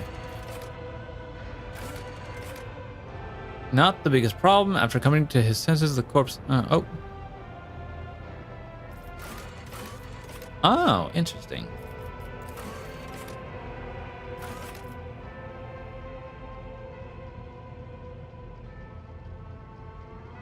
The shattered weapon clearly has a significant role to play in the future preordained by the Weaver of Destinies. To part with any discharge would mean losing the trust of your patron. What? My patron? Who the hell's my patron?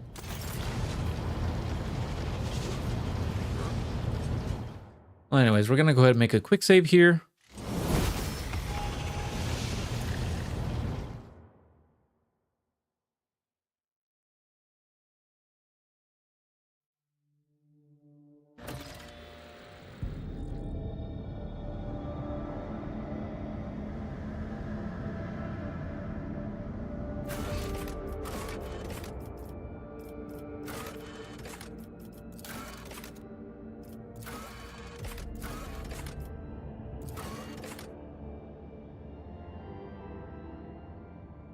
Damn.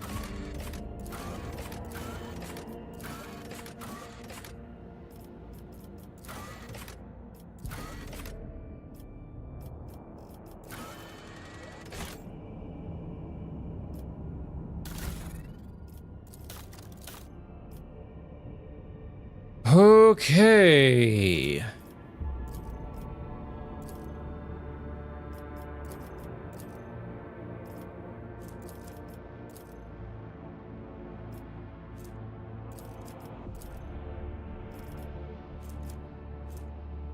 Minus 155.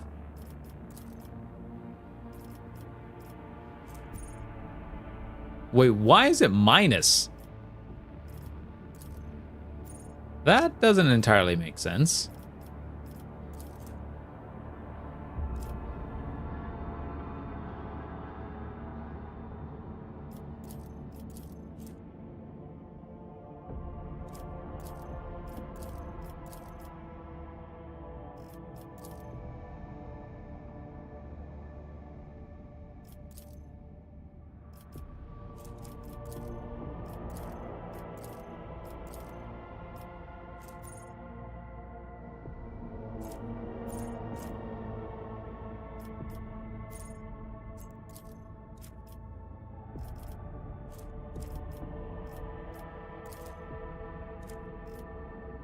Interesting. But okay.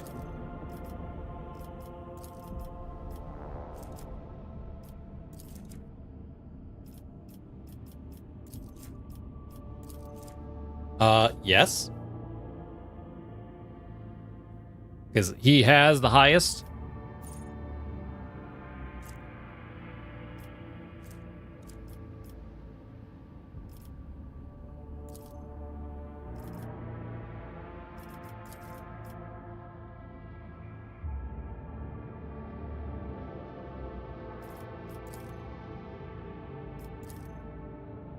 Anyways.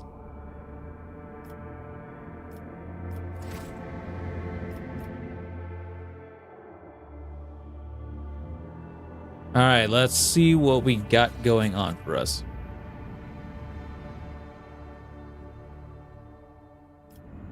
What is that? Yay! I can actually do stuff again. Woohoo! Profit factor, people, nice. I'll probably actually, one of the projects has been completed in Drusen's Football Crusade.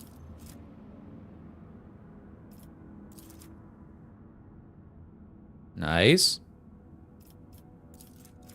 Profit factor and people, that's always great. Lightbringers, Imperial Navy plus 500. That seems pretty good. Or plus 5,000, sorry.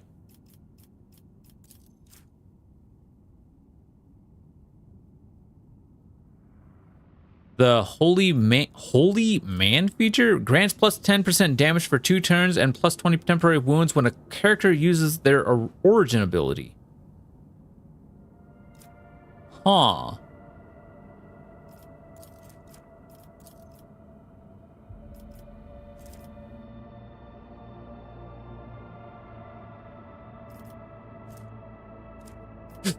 Oh, excuse me. All non-Xenos allies gain a plus 5 bonus to all their characteristics and skills.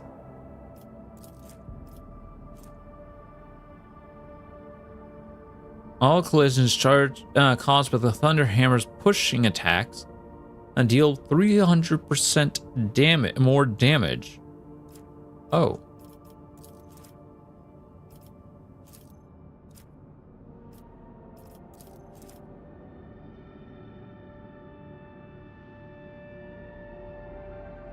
The Stronger Together used to be bugged. It gave Xenos the buff anyway. Oh, really? Well, they probably fixed that by now, right? Anyways, I think we go for this one. Ooh, nice. Over here, we lose complacency. Ew. What's our complacency for here? Complacency is at 9.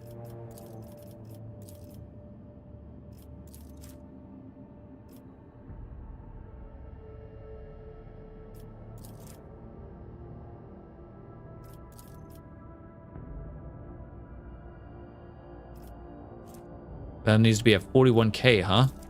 Alright, the Great Factor gains the Master of Flame feature.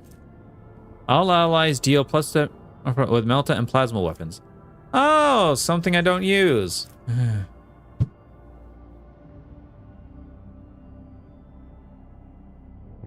think somebody's still lighting off fireworks. Or that was a gunshot.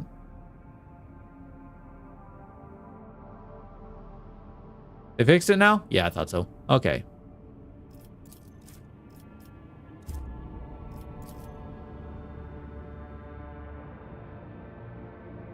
You know what? I think I'm okay with sacrificing profit factor.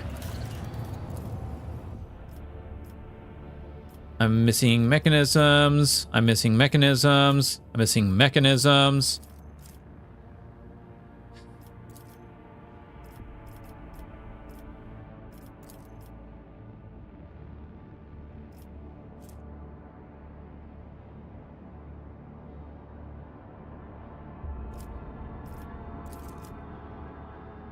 I gain weapons out of that. Okay, well, let's see what okay, this is gives me security. I need security, like, badly. So I need to go around and find mechanisms. Do you want to know where to get mechanisms? Yes, please. I would love to get mechanisms. Kiavagama? Okay. Projects. Oh.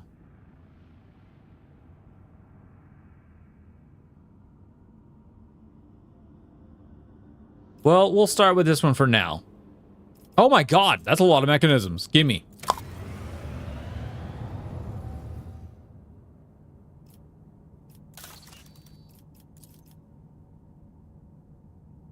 Profit factor, people. That's nice.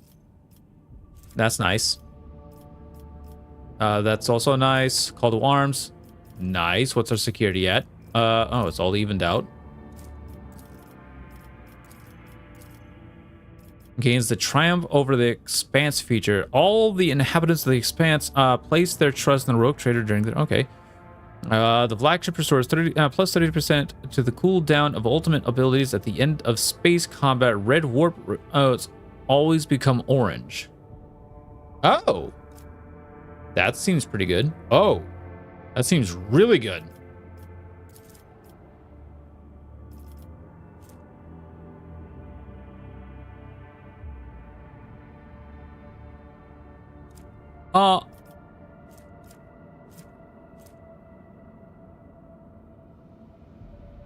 Following project must be complete in the Protectorate missionaries.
Okay, yeah.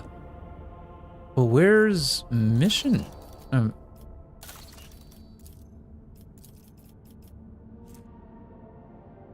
completed the Protectorate missionaries.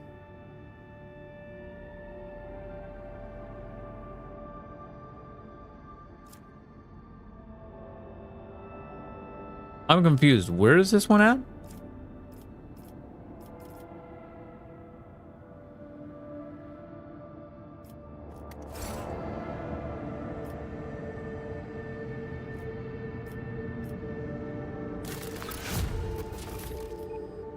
Oh, wow.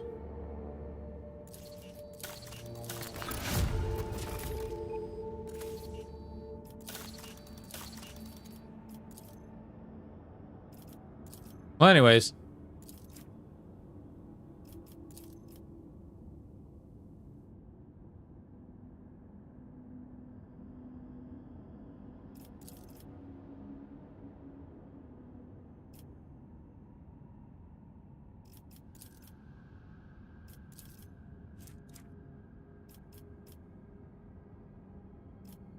Test of Will's blood sports killing fields. Oh.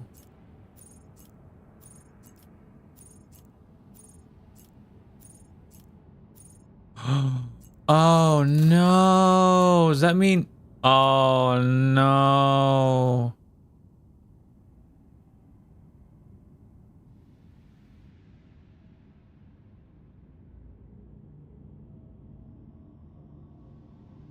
Okay, hold on. Must be completed.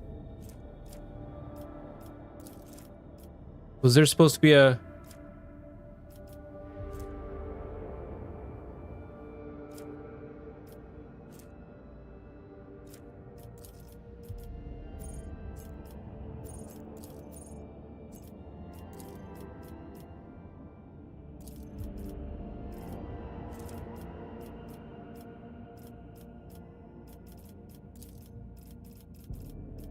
Oh. Okay, maybe I haven't gotten it yet?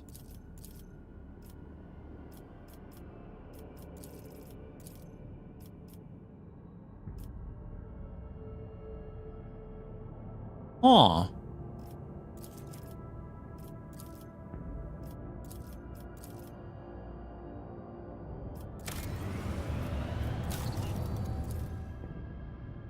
Well, anyways.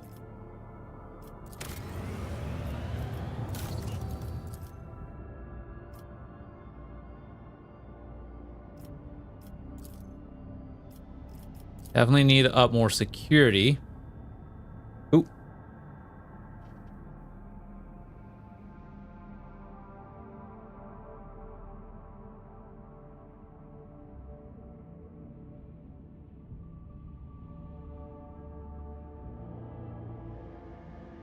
Okay. Profit factor, Imperial Navy, that's good.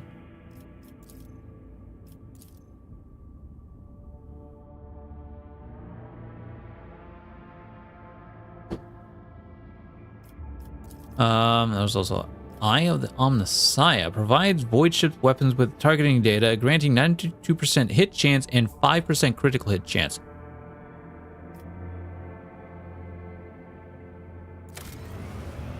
Yes, please.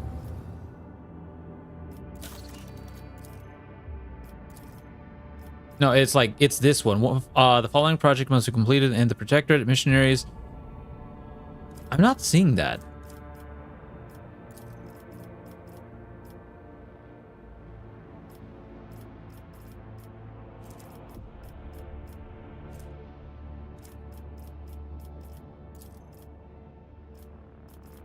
Huh.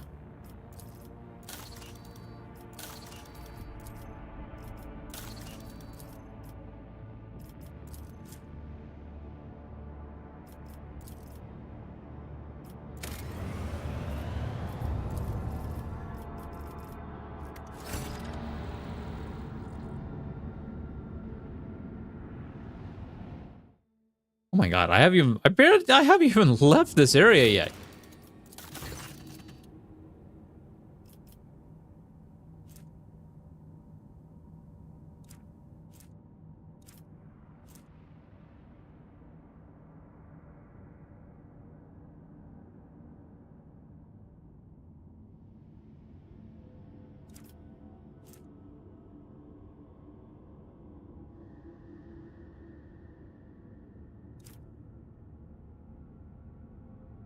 Lord Captain, there has been an active sabotage in Kefagama. The cult of the Final Dawn has invaded the planet, cultivated a pack of schismatics in the bowels of the manufactorums and set them upon us. The attack was so sudden that we almost lost all the workships, but we had help. Some entities, already being called data angels, have invaded the Cogitations network, seized the Cogitators and servitors, and used them to propel the first onslaught of the schismatics. Now there is a fierce struggle taking place all over the planet. How did the cultists infiltrate my world? This was a part of a coordinated attack that hit the entire expanse. What do we do now with this data? Angels? Not much. They are machine spirits, beings born from the art of data smithing. They charge into battle, chanting the same binary mantra that the participants of Procedure OC chanted. The Logus, who have been observing them and have investigated the cells used in Procedure OC, have deciphered traces of their activity and discovered patterns that could point us to the possible creatures of these data angels. If they are right, then they bear the seal of the Explorator's Cognizance fleet. Connecting to the naval directory. No mentions of Operation Gamma Gamma detected. No information on data angels detected. Hypothesis: either there has been a calculation error, or the information is locked behind a higher level security. And we're just here, everybody. There are backup calculators located on the Gamma Gamma's manufactorum to ensure the continuity of production in case of an accident.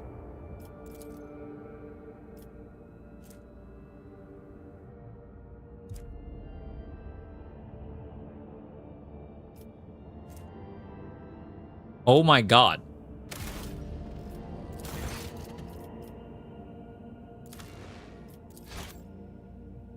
As much as I want to do that, I actually need to get Pascal apparently back into my party. Which means I'm gonna need to land somewhere. Is there a place I can land in here?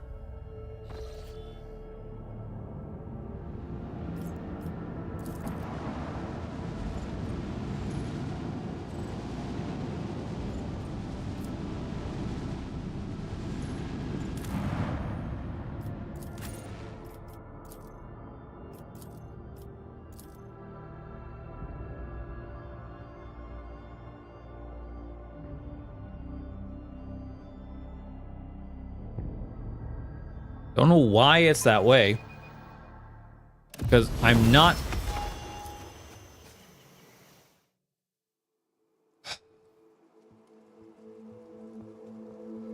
I'm going to need to actually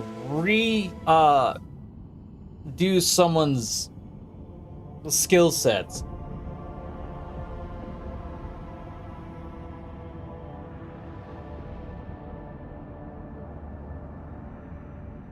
And I'm not happy about it. And I don't know who. Because I actually really liked... Well, I kind of liked Marazai in my party.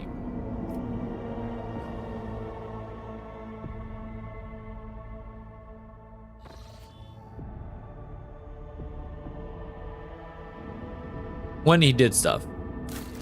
But at the same time, Pascal does actually add a lot of buffs. So...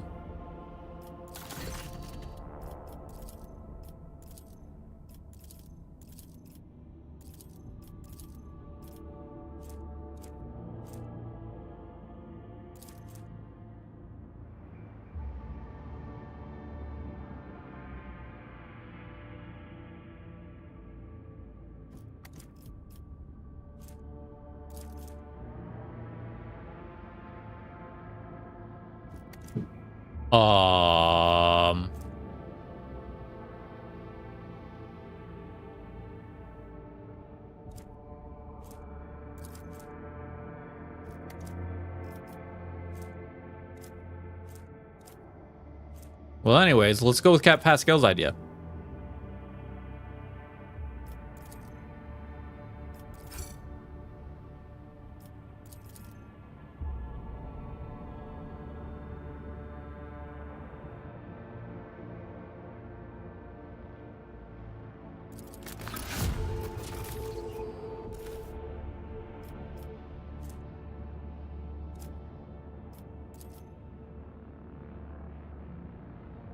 Oh, well.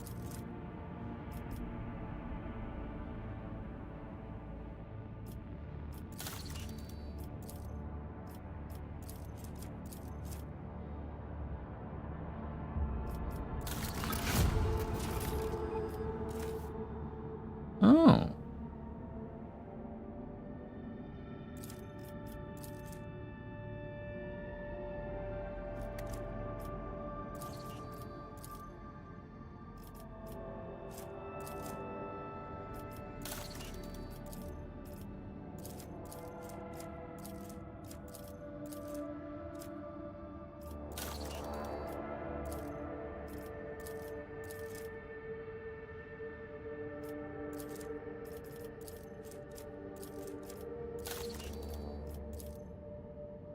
Ah, here it is, missionaries.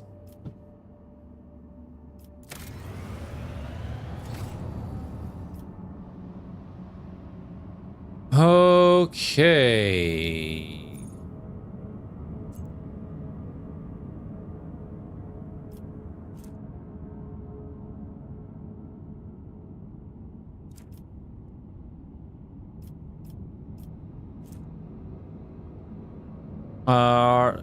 Okay. Go to football.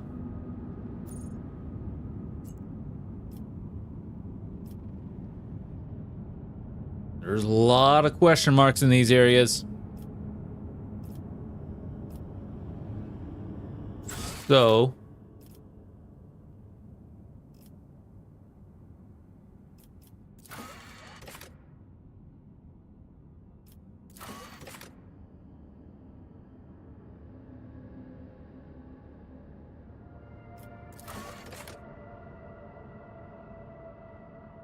All right, chat. I'm gonna need to go. I'm gonna need to go to the restroom real quick. So this will be a great time for y'all to go ahead and take yourselves a bit of a quick break if you need so. Snacky, drink, do what you need to do. I am gonna go to the restroom. Probably even do that myself as snacky, drink, do what I need to do. So I will be right back. Don't go anywhere unless you need to do those things. Other than that, I will be right back. And in the meantime, for Twitch, I will be playing some 3 minutes worth of ads. So be right back.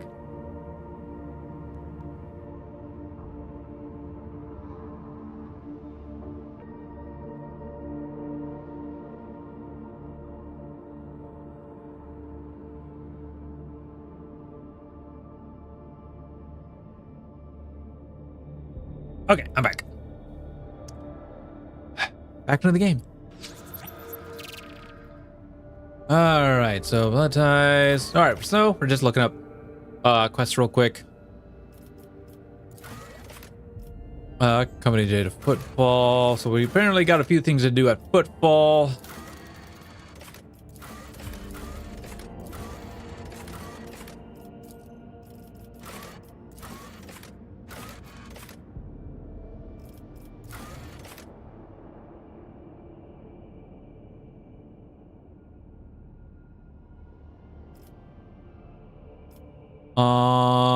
How much of that do I have? You know what? Yeah, I can expand that.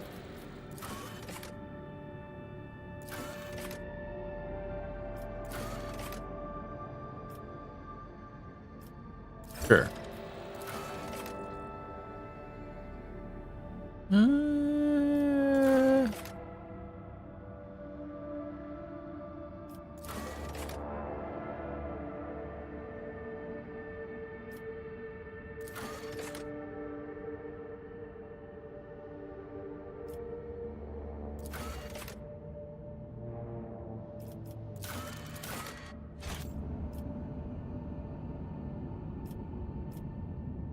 Okay.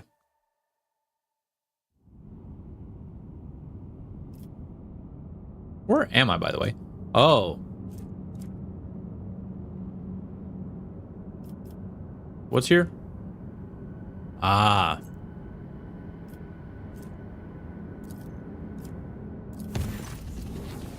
There's an emergency at the officer's deck. Numerous victims, lots of communication, voicemails. Uh-oh.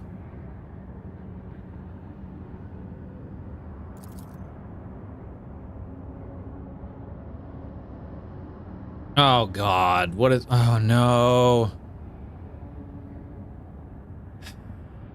Gone mad and went on a rampage. I have two fairly reliable witnesses accounts. According to one, Xenos suddenly assaulted the crew members, gutting them seemingly at random. The other claims that there are survivors who barricaded themselves in the adjacent compartments. Oh God. I done goofed? Yep. Such are the consequences of ill-considered actions born out of the lack of the faith in God Emperor's laws. I am ready to stop the accursed Xenos rampage personally and repay every little life he has taken. I am not surprised. Rogue Trader, we cannot bring back your subject, but I will gladly aid you in disposing of the rabid creature before it mauls even more people.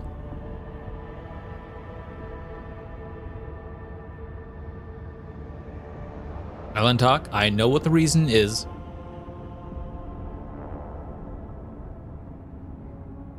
behind Mordecai's madnesses. Please, I must accompany you to the compartment. I will help you deal with the Dark One. Fearlet, explain your words.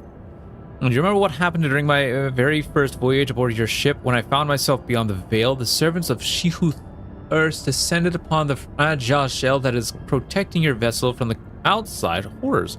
Oh! The soul of an Eldari shines like a beacon in the night, drawing the gaze of Silent Thresh and stroking her thirst.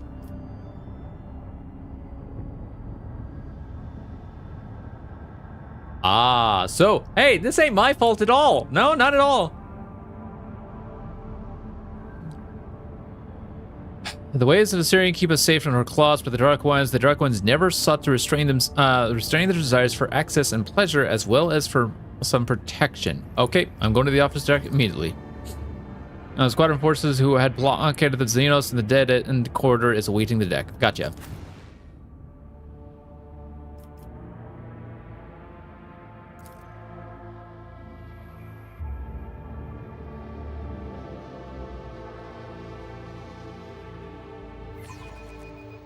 Of course!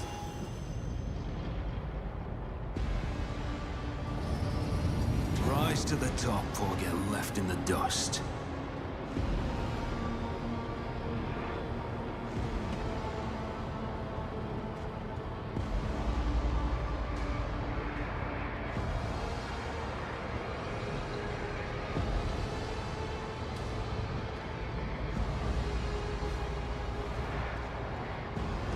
I still need to level up. Opportunity.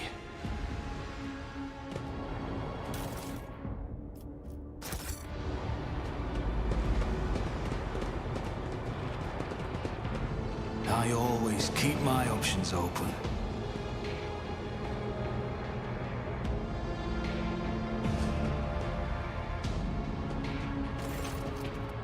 Well, the Captain got him to be with you, and with all of us too. Only you can deal with this spawn. Permission to report, Your Lordship. It started a few watches after the translation. Well, actually, they say this associate of yours had been acting strangely even more before that. It's as if he started hearing things. He was swiveling back and forth, barking something in his Xeno's tongue. Then he grabbed his blade and sliced his hand open. His own hand. Then he suddenly howled and lunged at the people nearby. And the voice of Shehuth thirsts. He heard the call. Any of our kind who find themselves beyond the veil become tempting prey for Silent Thresh, and your technology that protects the ship from her playful influence cannot drown out the sound of her maddening voice. Point of the name of it. Can you see her?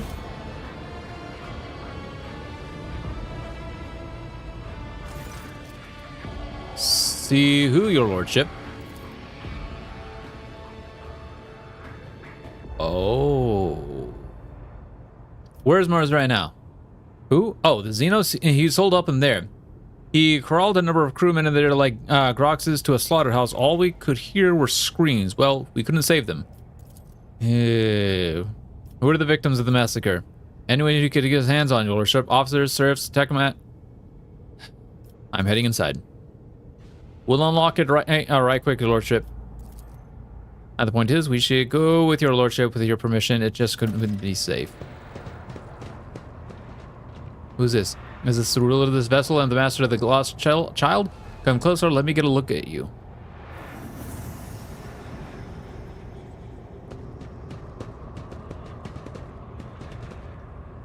I can hear the beating of the heart, the roaring blood in his veins, the pulsating fear in his black soul.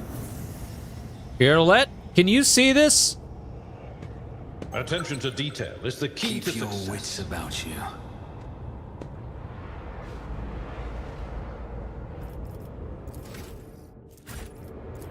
I woke up with a feeling of Fate and fortune favor the bold. What advice do you seek? The Emperor sets my path. See? Right there. What deeds await us?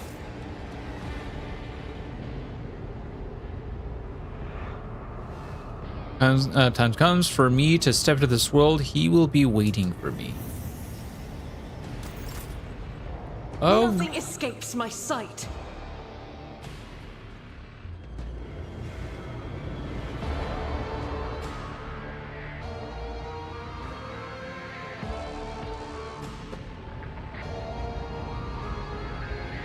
Cast your eye there.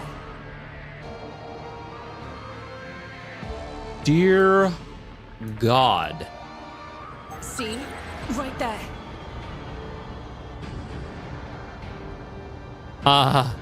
You got enough traps here? Nothing escapes my sight. Apparently not. Argenta is straight up on her lonesome here.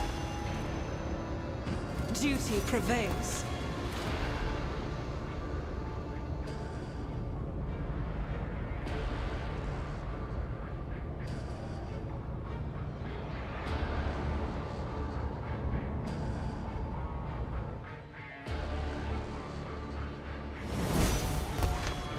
Never doubt me.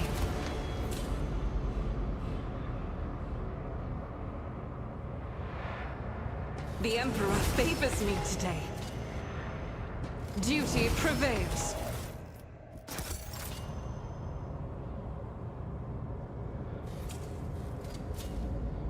Never doubt me. I'm not trying to doubt you, girl. It's just like, that's a lot of traps. I better myself through my service. Is there money to be made?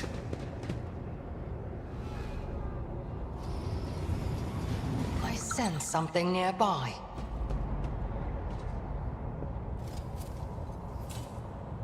Duty prevails. I have come because the prince wills it. The souls of all his progenitors belong to him alone. None will escape his embrace.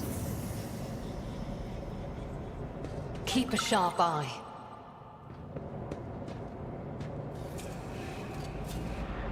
Never doubt me. Okay, you know what? I'm just gonna go ahead and level up here.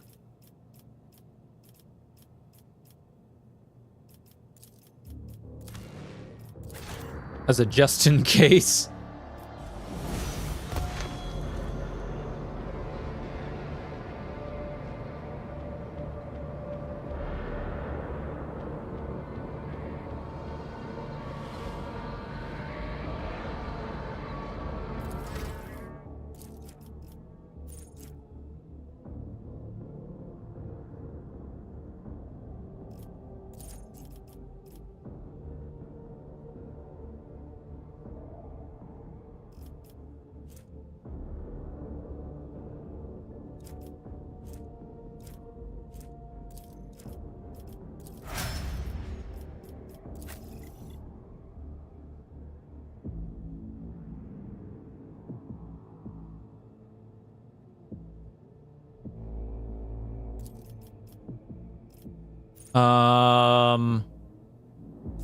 Controlled shot. The soldier gives a sign that they are about to open fire to the soldier, and their allies will automatically dodge the soldier's next attack. Oh, why am I what? Really? Oh, interesting. The soldier immediately spends all their AP and MP and goes a 30% and gains a plus 30% bonus to cover efficiency. The next time as the soldier uses running gun, they gain all spent AP and MP plus 1 additional AP. It also resets the cooldown of all other soldiers' abilities except for running gun.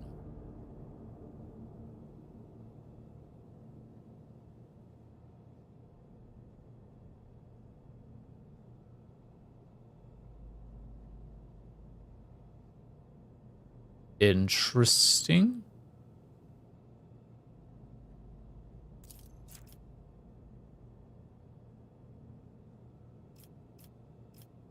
Guess that might be something I use.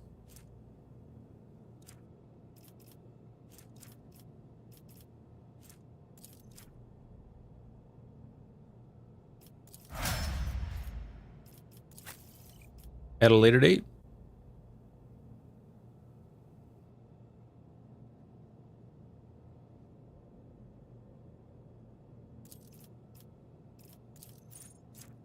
Okay, the officer immediately grants an allied additional MP equal to fellowship bonus. Oh, the target can only use movement abilities, heroic acts, or desperate measures during this extra turn. But if the target is under the effective voice of command, it ignores the attacks of opportunity until the end of the officer's turn. Oh.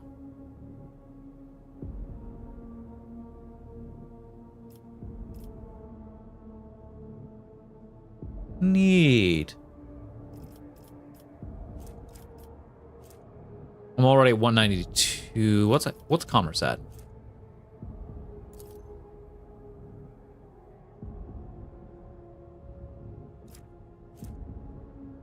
Actually, let's go coercion so we can get that up a bit.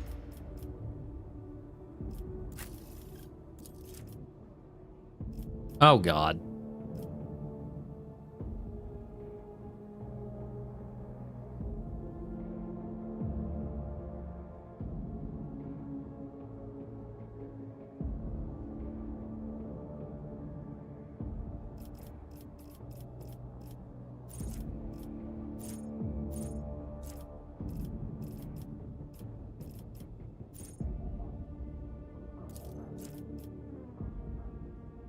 This character gains a plus 2 plus int bonus divided by 2% bonus to armor penetration, and dodge.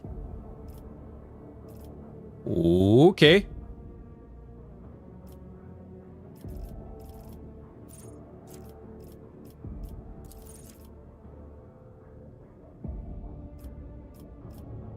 Okay.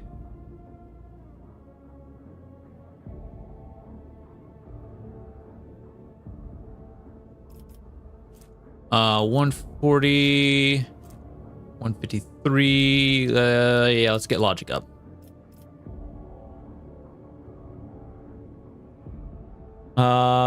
Filtering protocols.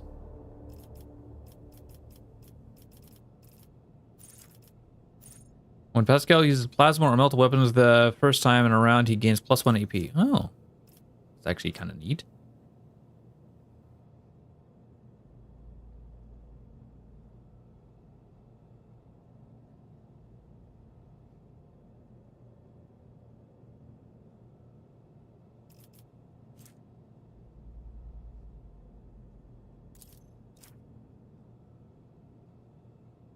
Oh.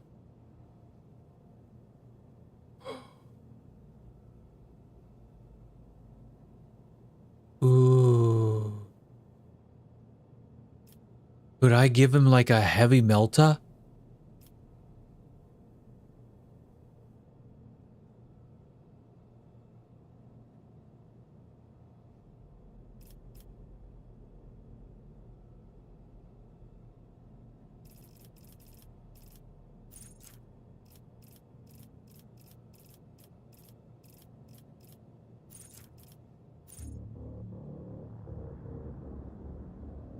No, I need to get heavy weapon proficiency. Okay.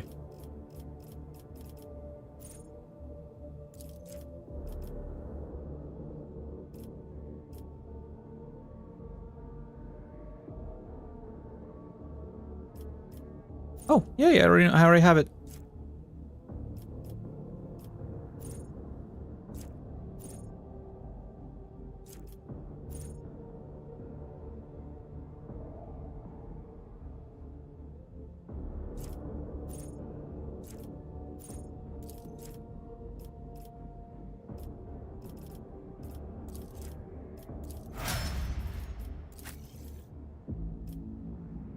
All right.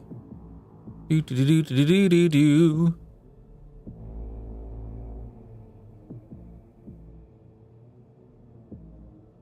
Oh, blarg. That's right. I actually don't have Cassie up that high on my thing. Anyways. The officer encourages an ally who immediately recovers from burning, bleeding, stunning, and stunned. If the target is under the effects, they also gain. Oh.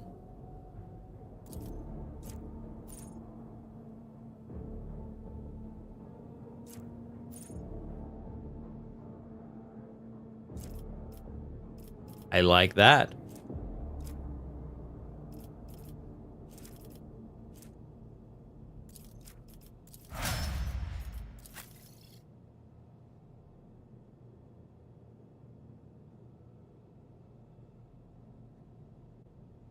I wasn't done with that.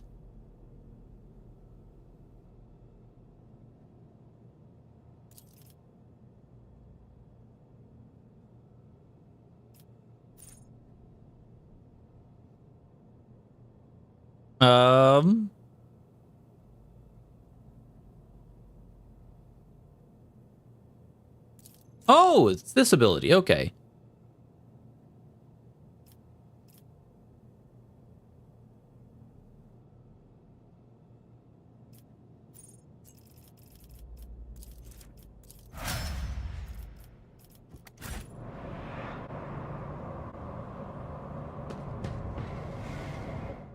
There we go. And we're set.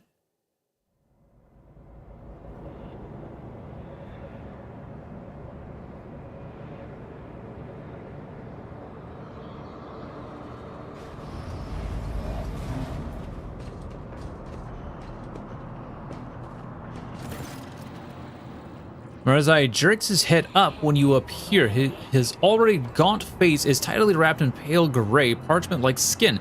His teeth are bared feverishly, and his dark eyes have turned into two pitch-black mirrors that could show your reflection clearly. Oh boy. At last we meet, my poor child. Look at him, mortal. Look at how he yearns to return to the one who cares,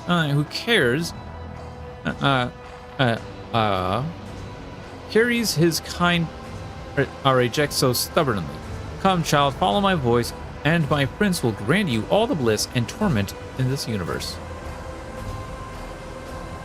My dark kin has lost himself in the fight against the fold of she who thirsts. Allow me, Elentok, however great our differences are, however desolate and depraved the dark ways may be, I cannot blind my eyes and let Silent Thresh take him. Sooner or later, all of his kind will step into my embrace. The prince is patient. The prince knows that every Eldari soul is already his. But if you let me get close to that on the lost child, if you lull him into letting his guard down, my prince will reward you. I will try to bring him to his senses. The Drukari stares at you without blinking, teeth still bared, his frenzied expression frozen like a mask.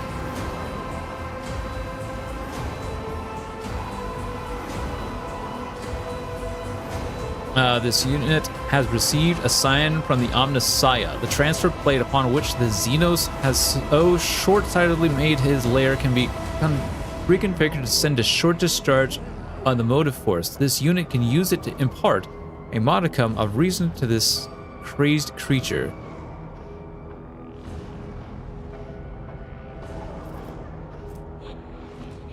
Marazai, can you hear me? Let's talk.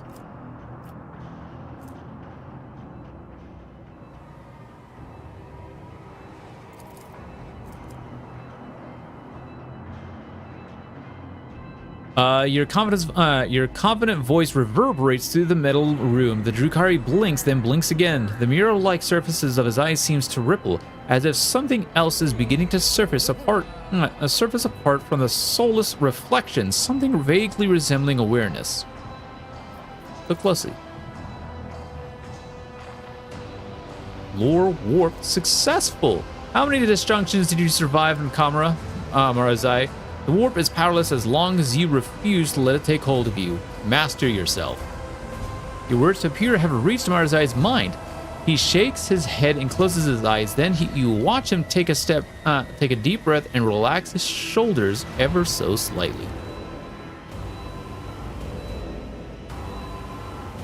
Now, why are you confusing and tricking the lost child? The end is decided. The end is inevitable. What about all the talk of the great Eldari race? If only you could see yourself now, you worthless, quivering beast. A mirage was all it took for you to soil yourself.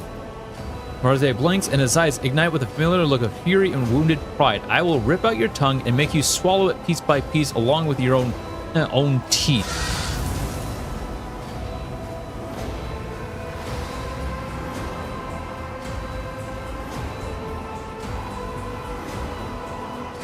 Oh. The air behind Marazai ripples, and you watch as the Demonet's faintly visible silhouette bleeds out of thin air. Maybe I shouldn't have done that. The horrible mouth is sneering triumphant, and a large pincer is rising higher and higher. Marazai behind you brings your pincer down on Marazai's head and against his raised blade. Marazari crouches and shoves the shrieking warp entity away from himself. No, no, you are mine, Marazai. You are mine!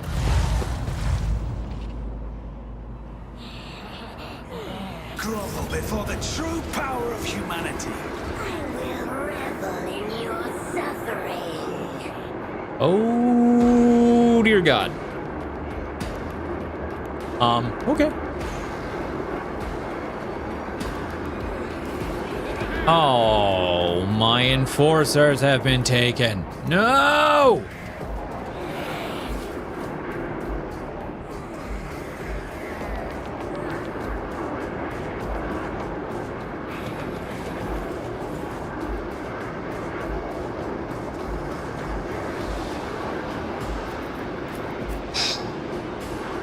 Genta, you start here. Abelard, you start here. Pascal, you start here.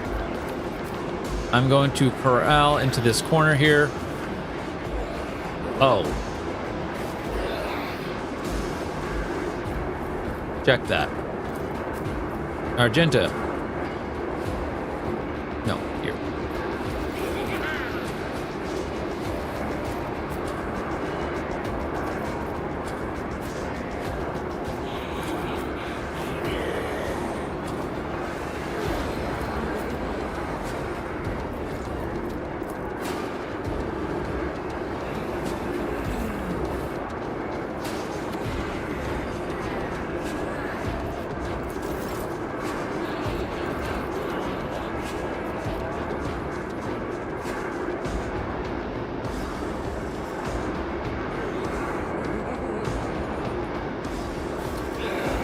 Accustomed to being ordered around.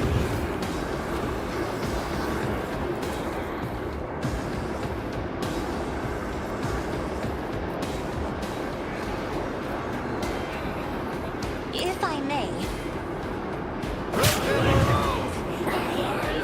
Satisfied.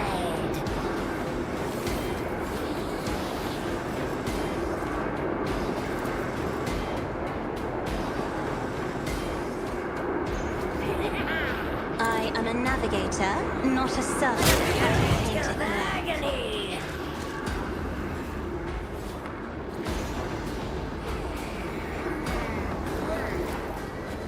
Me, if you insist, Lord Captain. Emperor, give me strength. We'll go ahead and put you there, and then we'll go ahead and bring it down on. Isn't this a job for the on servants? Argenta. All right, Argenta.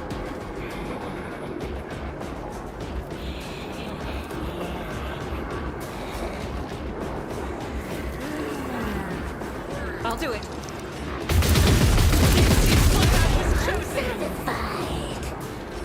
Oh.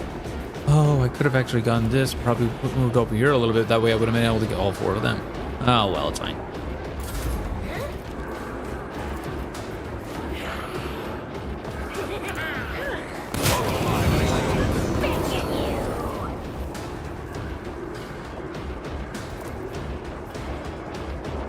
In the name of House Orselio, I shall prevail. Yes, you shall. Faith without deeds is worthless.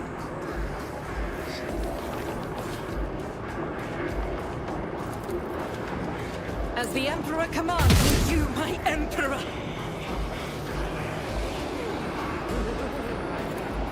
I'll do it.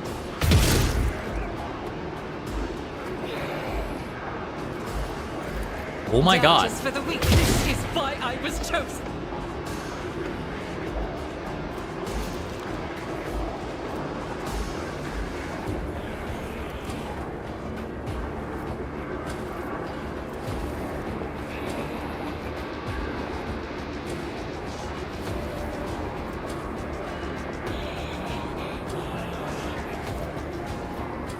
I'll do it.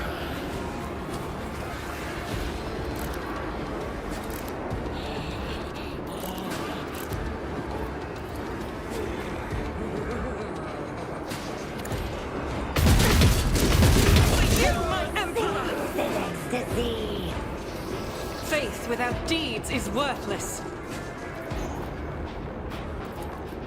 I'll do it. Nice. Doubt is for the weak. I am his will made manifest. As the Emperor commands, I act.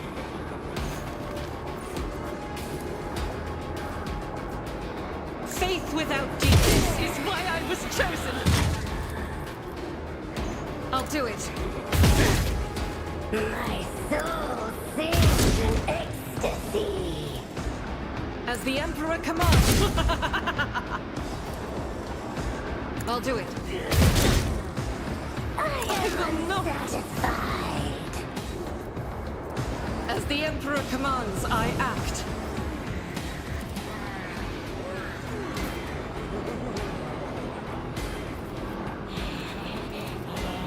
I'm afraid not.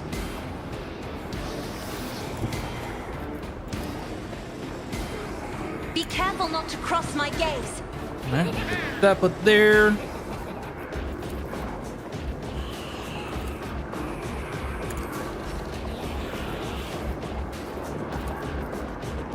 Me? If you insist, Lord Captain.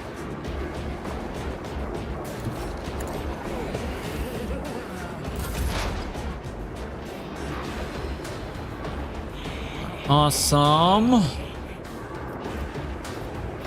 Alright, so we definitely want to go ahead and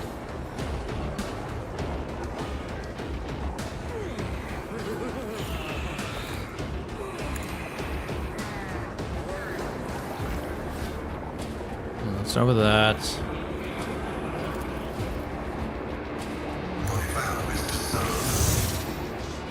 Let's start with that.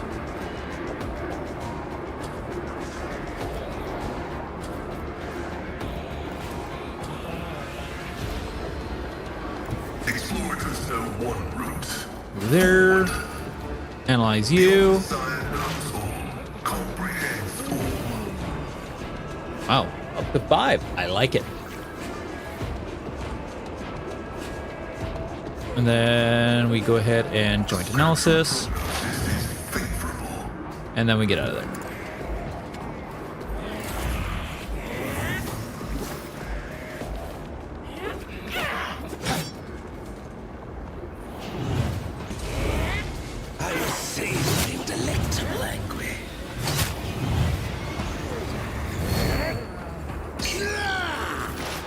That was good. Okay, you can definitely hit her. Okay. She's got a lot of exploits on her. What does this do again? Dodge, parry, and armor. Oh. What is your armor? 30%.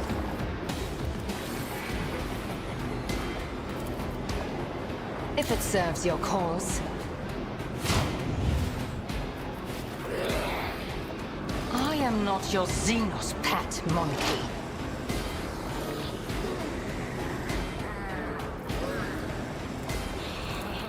This tedium is beneath me.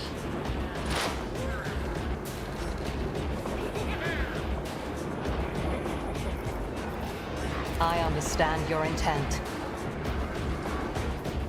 If it serves your cause.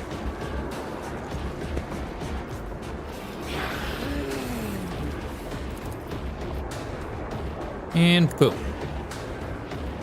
I hear you moving no more.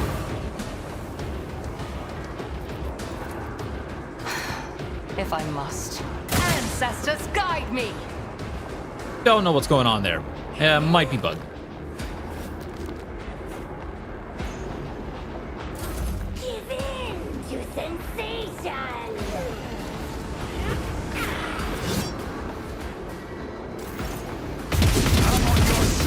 Don't leave us! That's an order!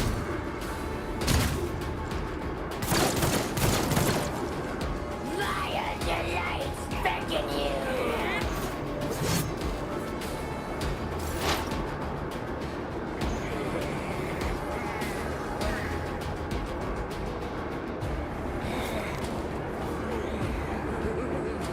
Oh, well.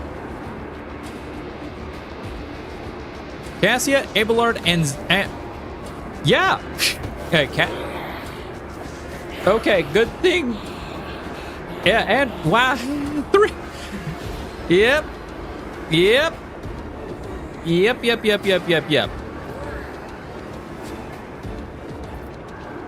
Ow.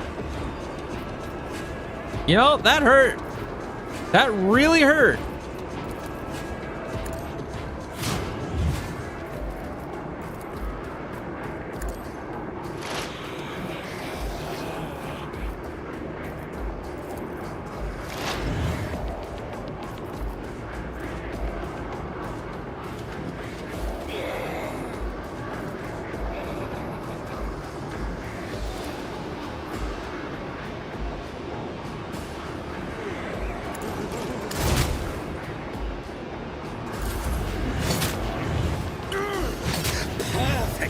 Thank you.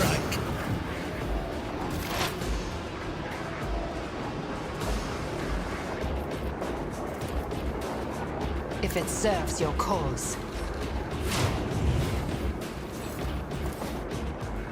I am not your Xenos pet. Oh, that was...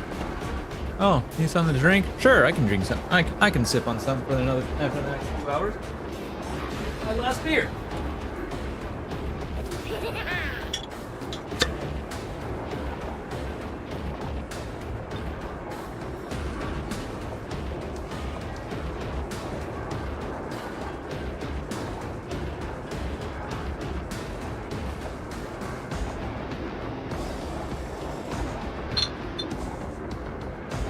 Cheers, y'all.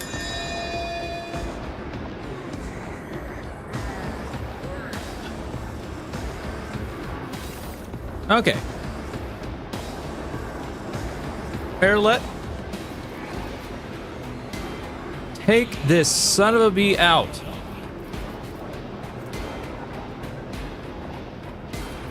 If it serves your cause.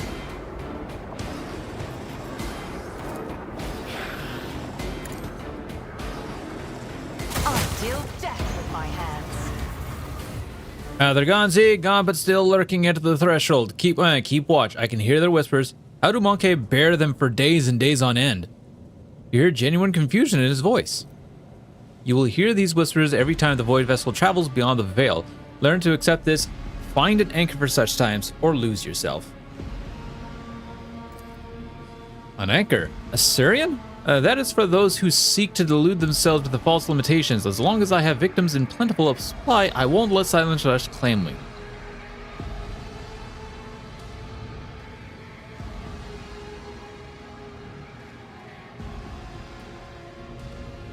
Marazai, are you sure you have regained your senses?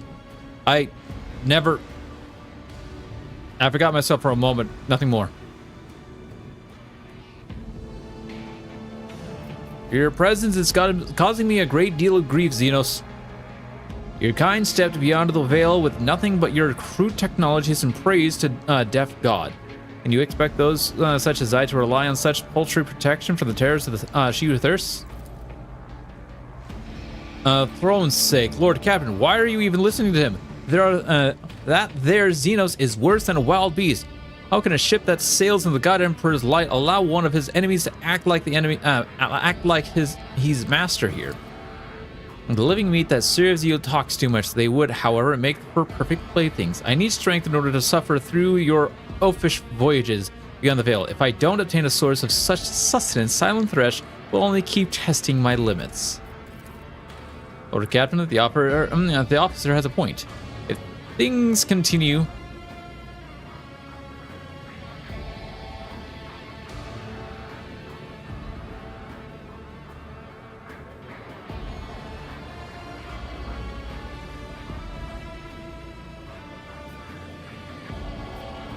Wow. Okay.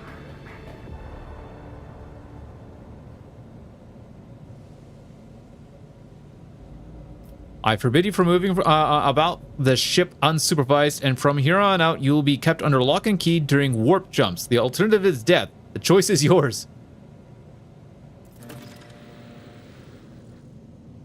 Marazai freezes. You meet his enraged gaze filled with the promise of torture and agony, but then you almost see something inside him give, forcing him to incline his head slightly. Let it be as you say. The officer cannot suppress... Well, that's something at least. My thanks. Many thanks, your lordship.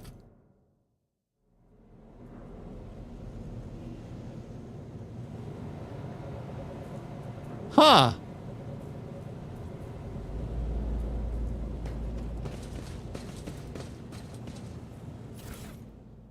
Oh, you let him have his toys? Oh, I'm...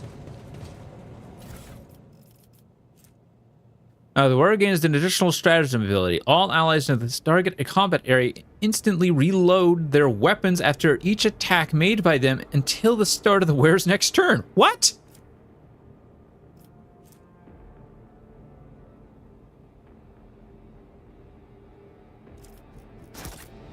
Sure.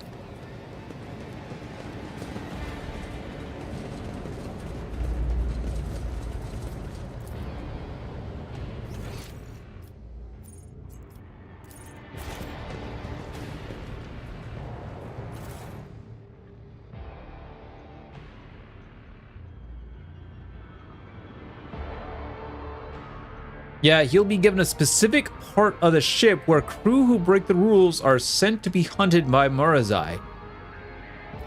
Oh.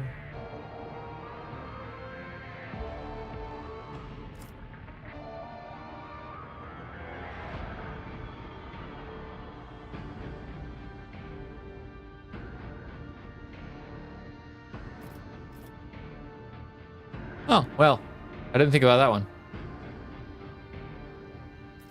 Is that actually what they call, is that actually what they do?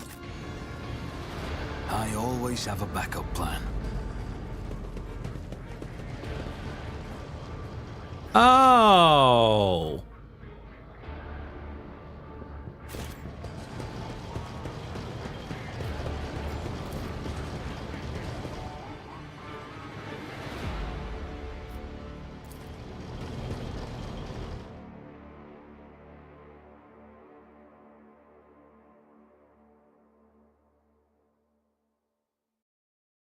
No, I did not consider... No, I don't consider that a spoiler. That's perfectly fine. Aww.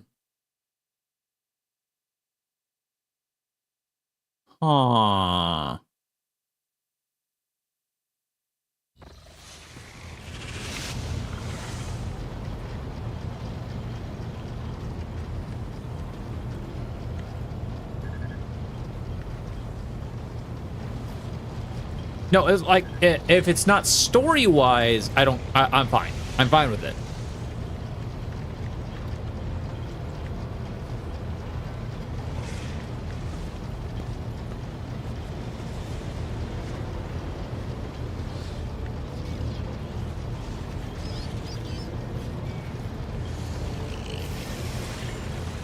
So long as, yeah, basically as long as it's not like quest related or story gen.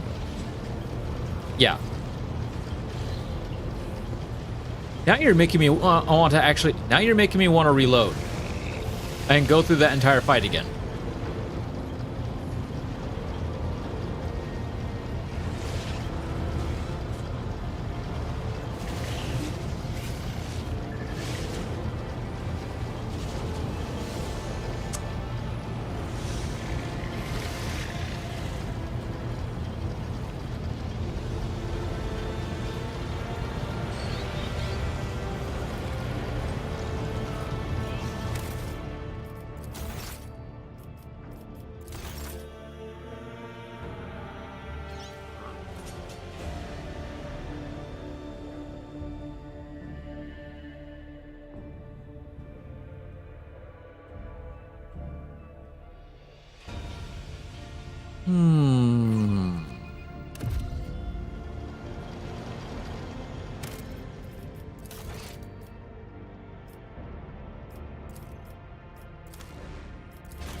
Yeah, pretty much just to see what happens.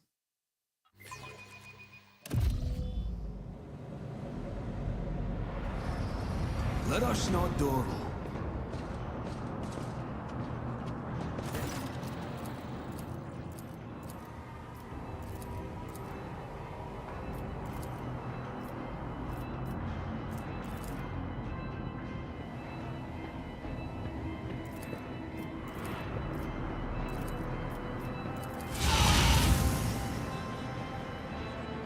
See if you can do it without kamikazing 3 characters.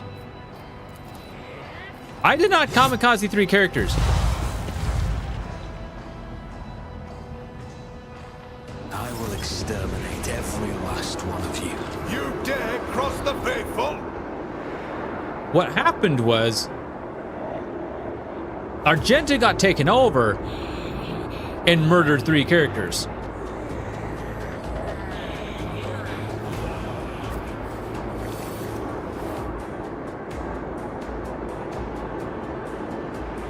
That's what happened.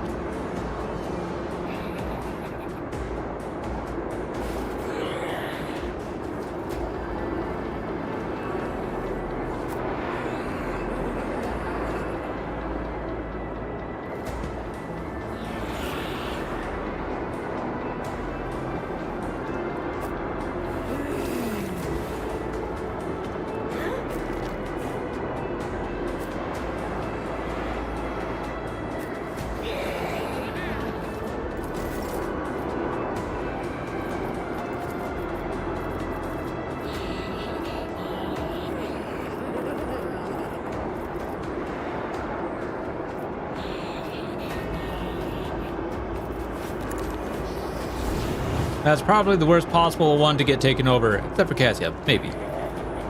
Well, let's see how. Let's try and get things to be a little bit better for us. If I may.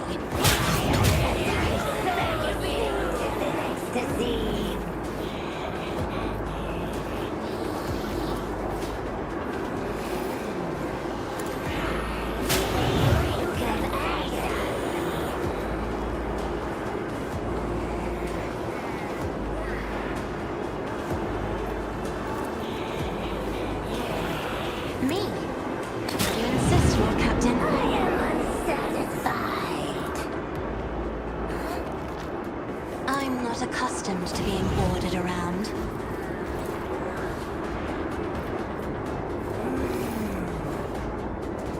Isn't this a job for the serfs? I've never used those move skills Cassia has. They're fantastic. When you give them the actual damage addition, then yeah, they're amazing.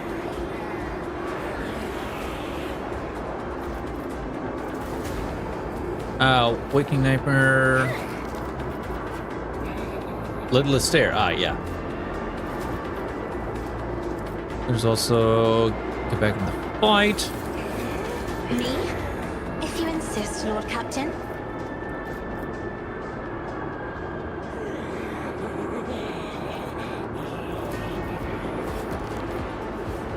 Faith without deeds is worthless.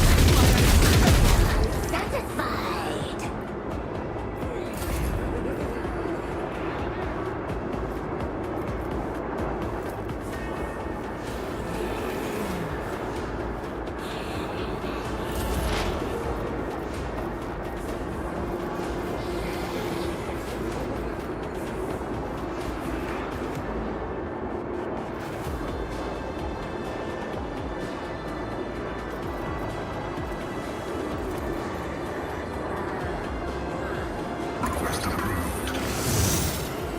Alright, we'll start with that.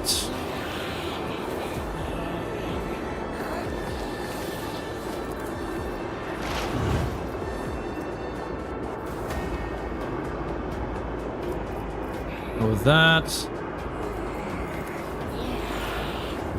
One on you.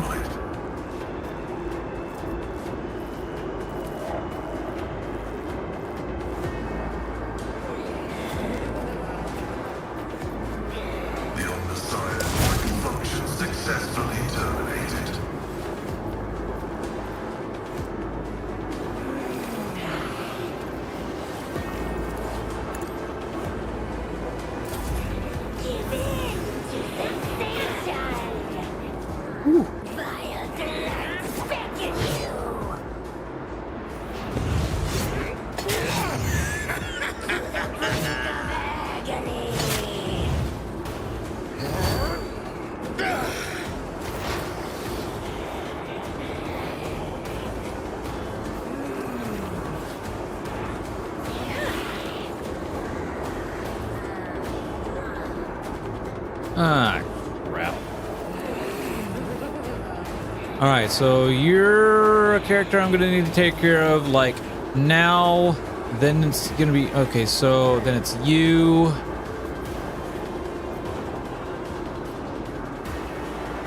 Oh, no. And it's you, then you. Now I gotta hope...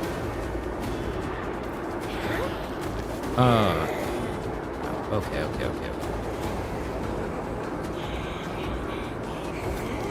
So first off, let's go ahead and...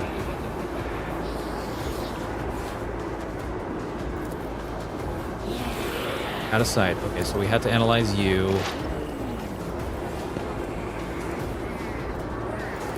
For killing Edge, you... Are you out of sight? Damn it, you are.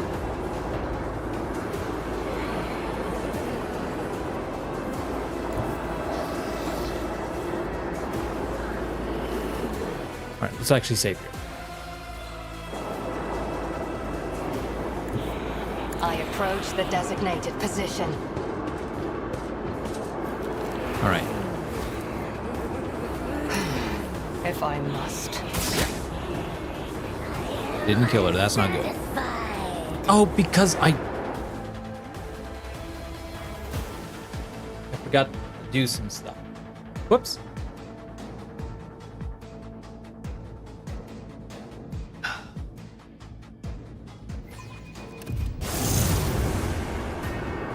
Swift and silent.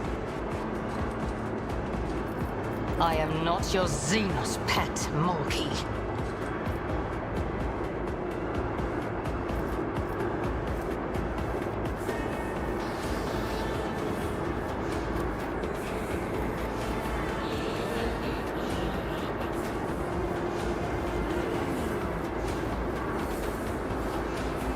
Doo-doo. What just happened? Oh, I forgot to, like, do certain abilities. Well, anyways. I understand your intent.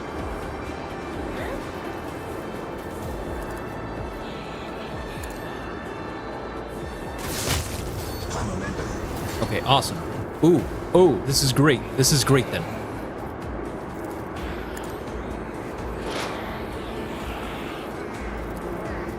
If it serves your cause, another soul slips beyond the veil. This tedium is beneath me.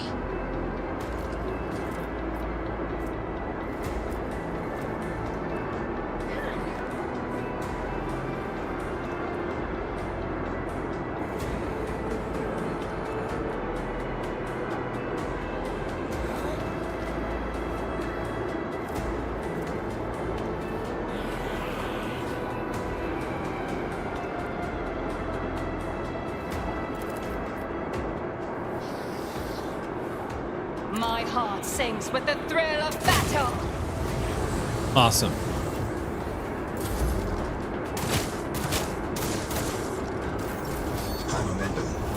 Oh, sweet Jesus, yes. On it.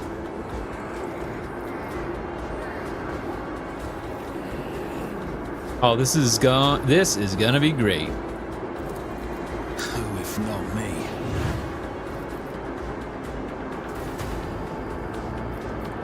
Yeah, I can't do this on her, right? Yep, because she's already had it on her. What does this do again? Grants an ally an additional... Okay.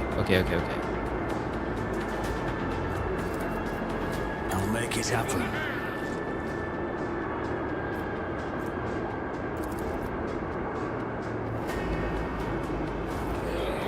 You should feel honored to witness this. As the Emperor commands, I act. My soul sings in ecstasy.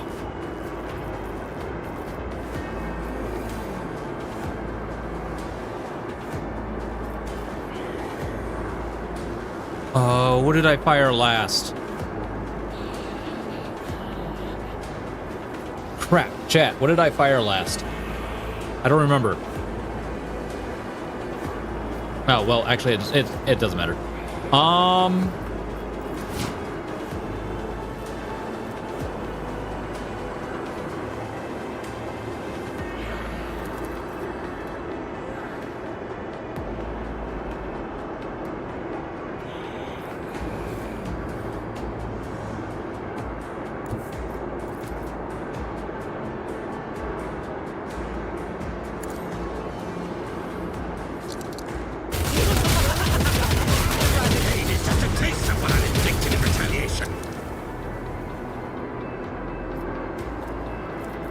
I'll do it. Sorry, you were kind of in my way.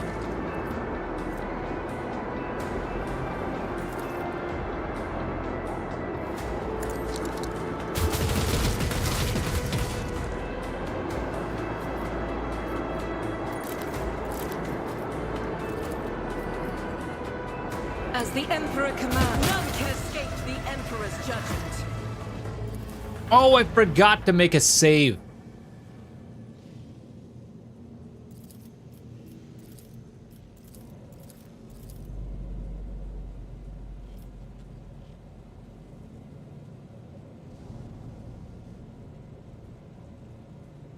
Ah, well.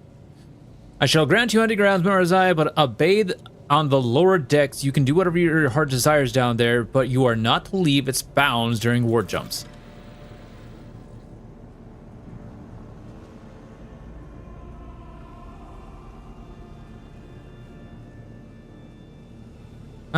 See to it that I'm not disappointed.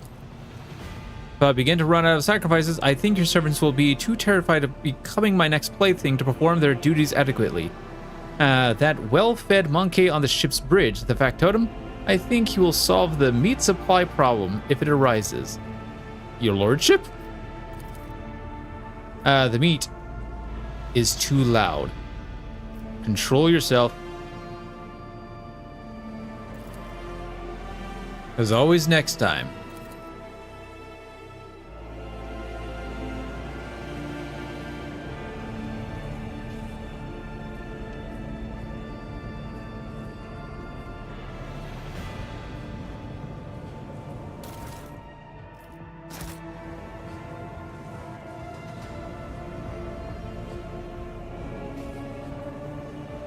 Oh, is that something they talk about later dates? Or is that something they just, or they changed?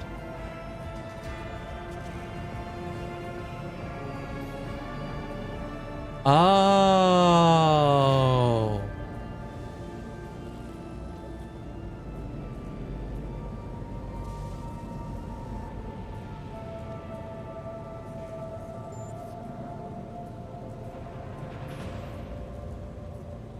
Okay.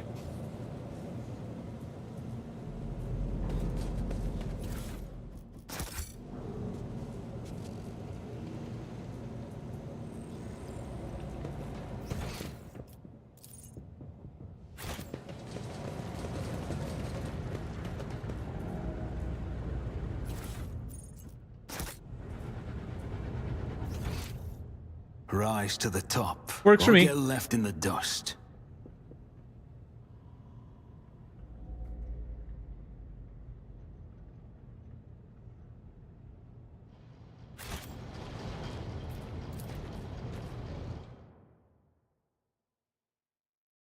You can click on the map and then they'll walk to it. Yep. It might, and I don't know about console.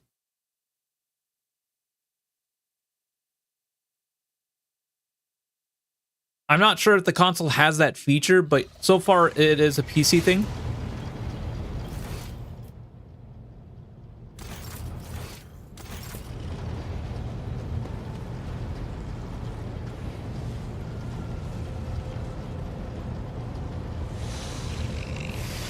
Let's find out.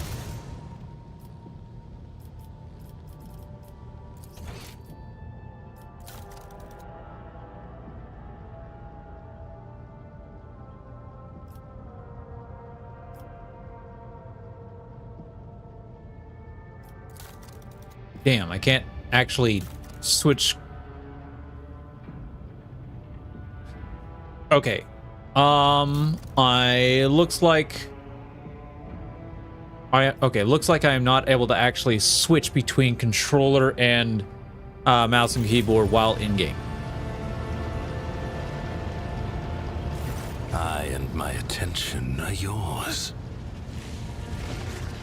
After what happened on the officer's bridge, how are you coping with warp crossings? You granted me territory. Not the kind I'm used to, but more than enough to keep me occupied while this tub cuts through the veil. Your crew know which sector of the ship belongs to me, and apparently they've designated it a dumping ground for rule breakers. It does not matter. Their screams all sound the same.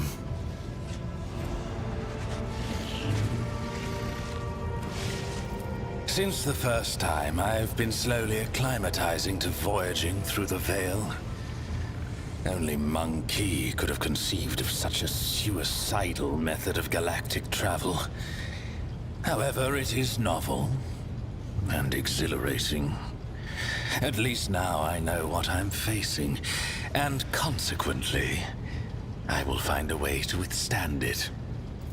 And now it is time to learn what is happening with the Cabal of the Reaving Tempest, leaderless and abandoned to the mercies of Kamora. The survivors will probably be driven into real space to fall prey to Silent Thresh. You must find them. If we encounter the remnants of the Cabal in this dimension, I will want to speak to them. Then go. I will find something to amuse myself with. You know what? I like that outcome.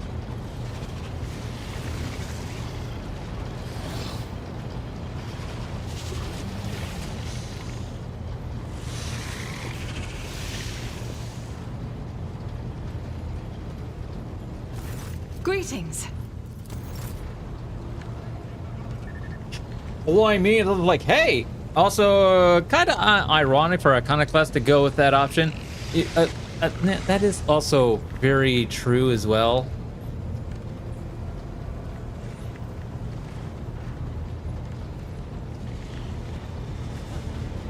Nah.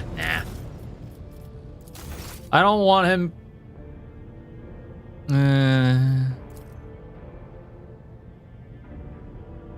Not that your character was any different. Okay, so basically, I have an area where rule breakers and wrongdoers are where. Okay, so I like to be the character that actually is. I'm for the people.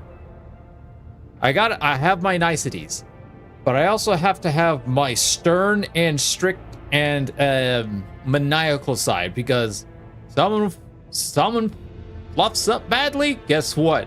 You're going to the place no one wants to go to. Like, I have my light side, but I also have to have my dark side. Every leader has to have that kind of thing. It's like you can't be nice all the time. Yeah, but hey, we can't have the crew go lean. Yeah, that's kind of my thought. So we're gonna, inside of you there are 2 wolves. Yes. So you know what? I think that's what we're gonna go for.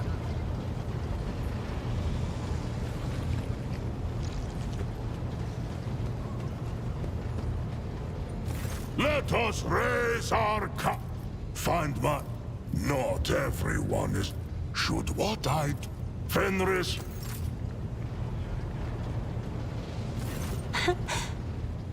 What?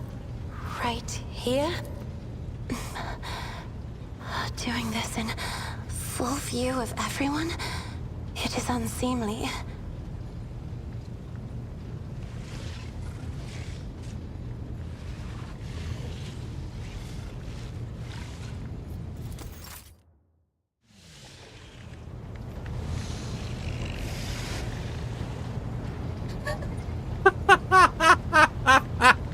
One wants to protect and care for the innocents. The other likes the kinky space elf. No, I don't like the... No! I don't like the kinky space elf.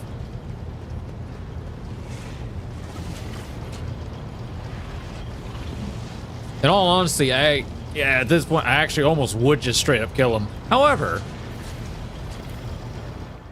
I'm trying to go through a playthrough where I get all the companions. I will not embrace that dark side. I am not interested in that dark side.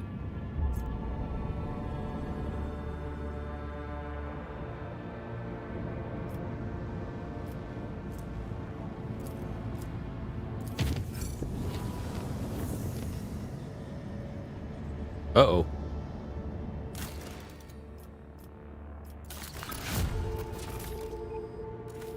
Oh, okay, that's why.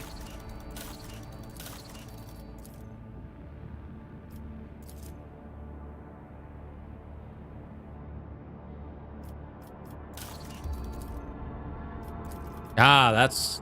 Okay, that's... Okay.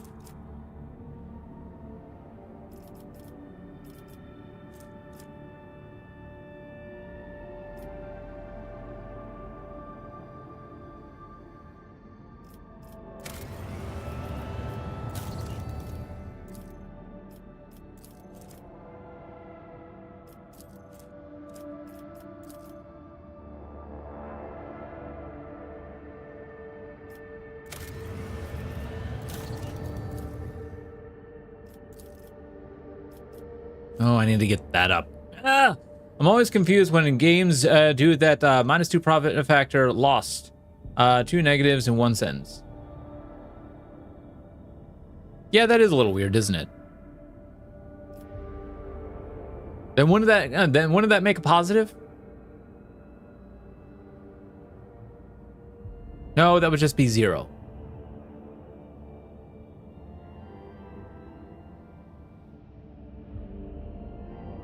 Wait, no, yeah, positive. -2 lost, so gain 2. Yeah, that is weird. Anyways, this would give me all of that. What is this? The Renegades +5 coercion and +5 lore of Xenos. Oh, that's actually not bad. Great fire. Master of flame feature. Oh, that's pretty good.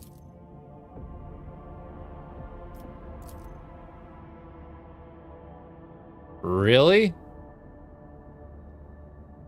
I would lose 3 security. What's my security at? It's at 10.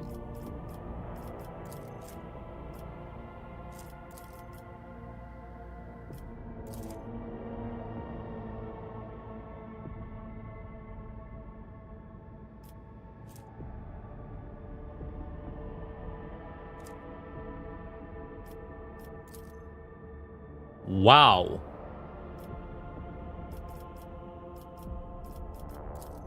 So I need Great Fire and Captive Xenos.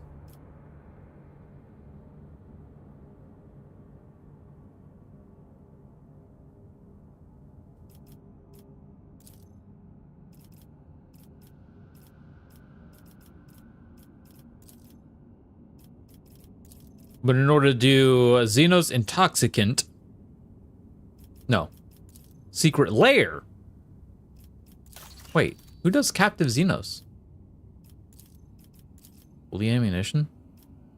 Drusians, 45k, good god.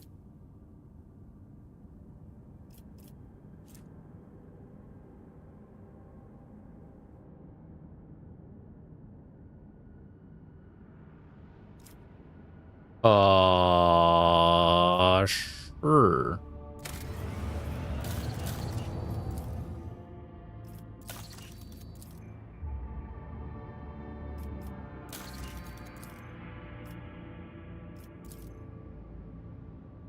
I lose factor and security. I lose 5 security.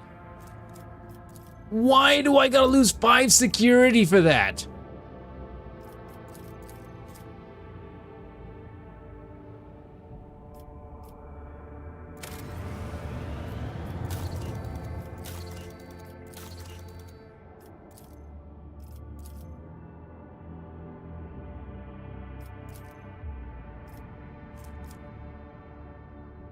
Oh my god.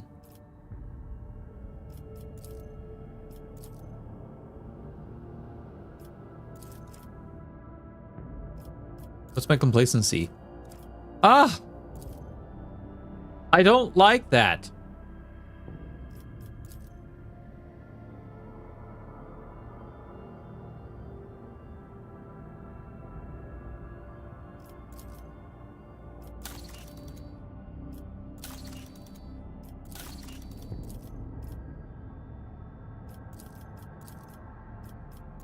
I guess we'll just go for that for now.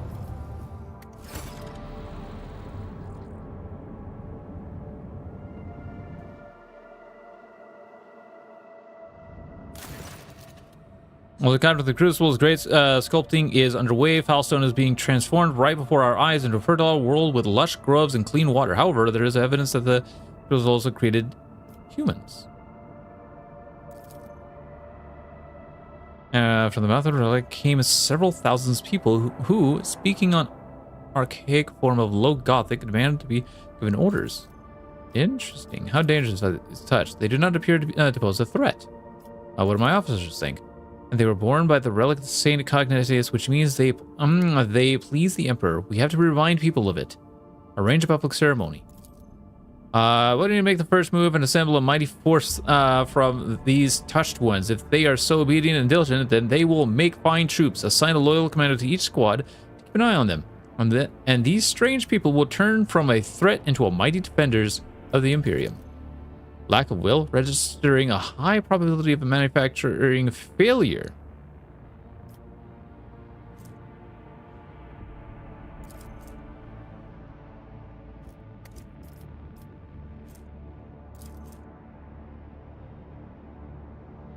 Ooh.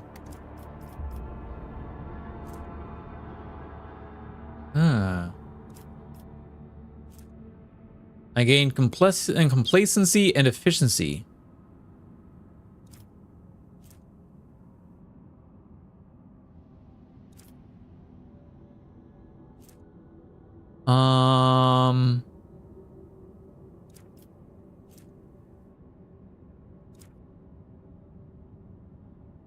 Oh, this is Dolfard.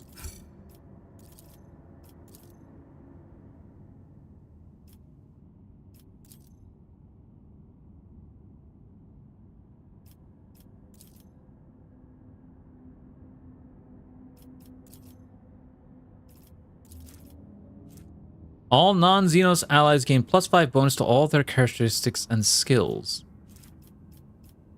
Oh, okay, so I just need Phlogiston and Promethium. Okay. Okay.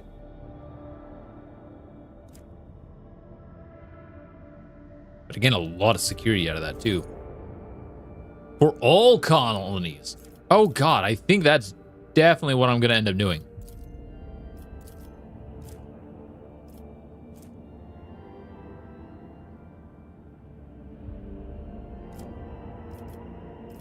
So I need to go and grab Promethium.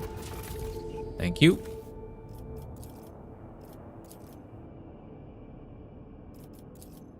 Okay, so now I need oh. Governance cries for help, Lord Captain. Riots of oh dear God.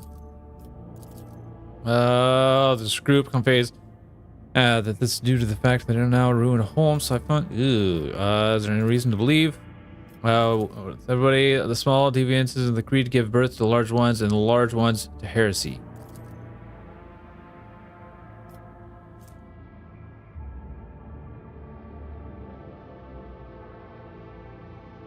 Oh, wow.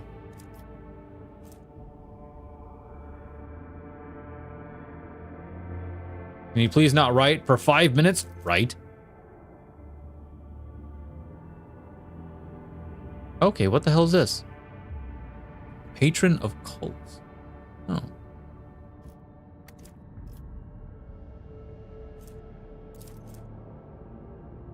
Book of Minor. Okay. What the hell is this?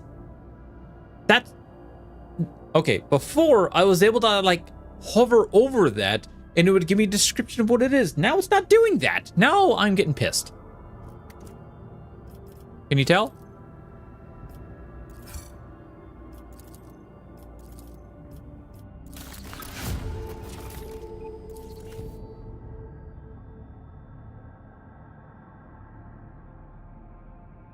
It's another bug. Ah. Oh, hey. Ooh, hey, Promethean. I need that. Yoink.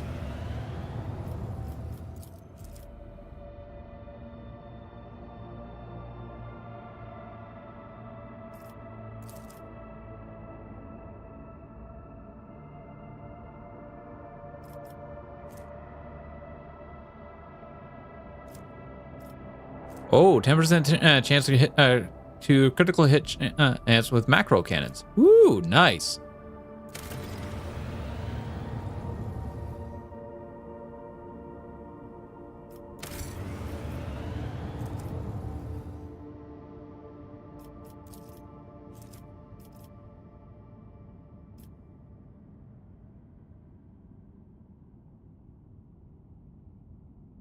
I think I just ran into a bug.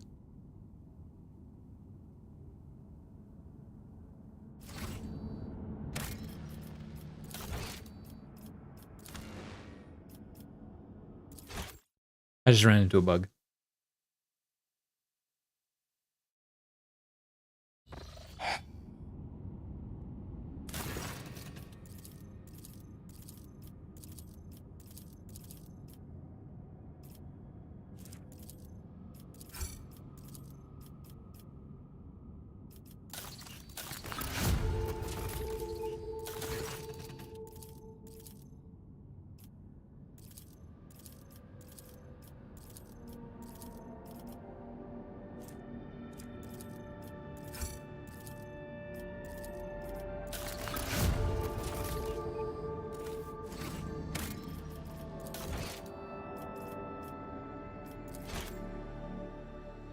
Wondering what the bug was? They're supposed to take time to do this stuff. What the hell is going on?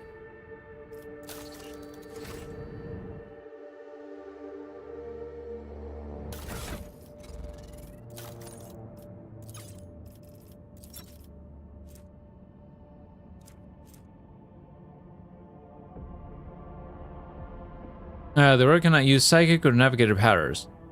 The rower gains lower Imperium % chance to ignore any of... Oh. Oh. Really don't care about that. Well, anyways, let's try this stuff again.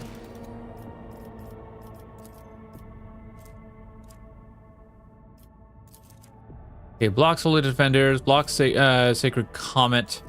Sacred Comet is what I want. So I need Promethean Phlogiston. There's something over here that gave me Promethean.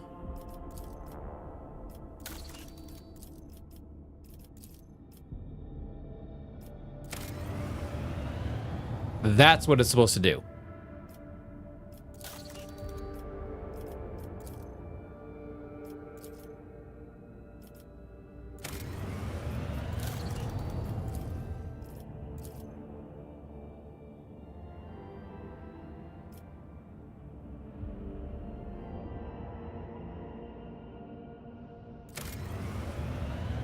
Okay, I forgot that it actually does take stuff.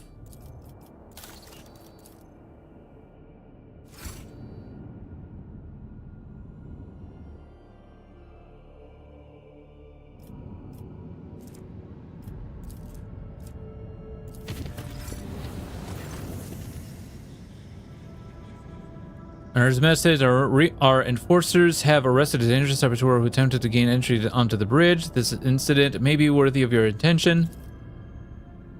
What's so unusual about the saboteur and the way he was captured? Thing is, Lord Captain, the terrorist was definitely a tech priest. He found his way aboard the ship and penetrated all our security systems.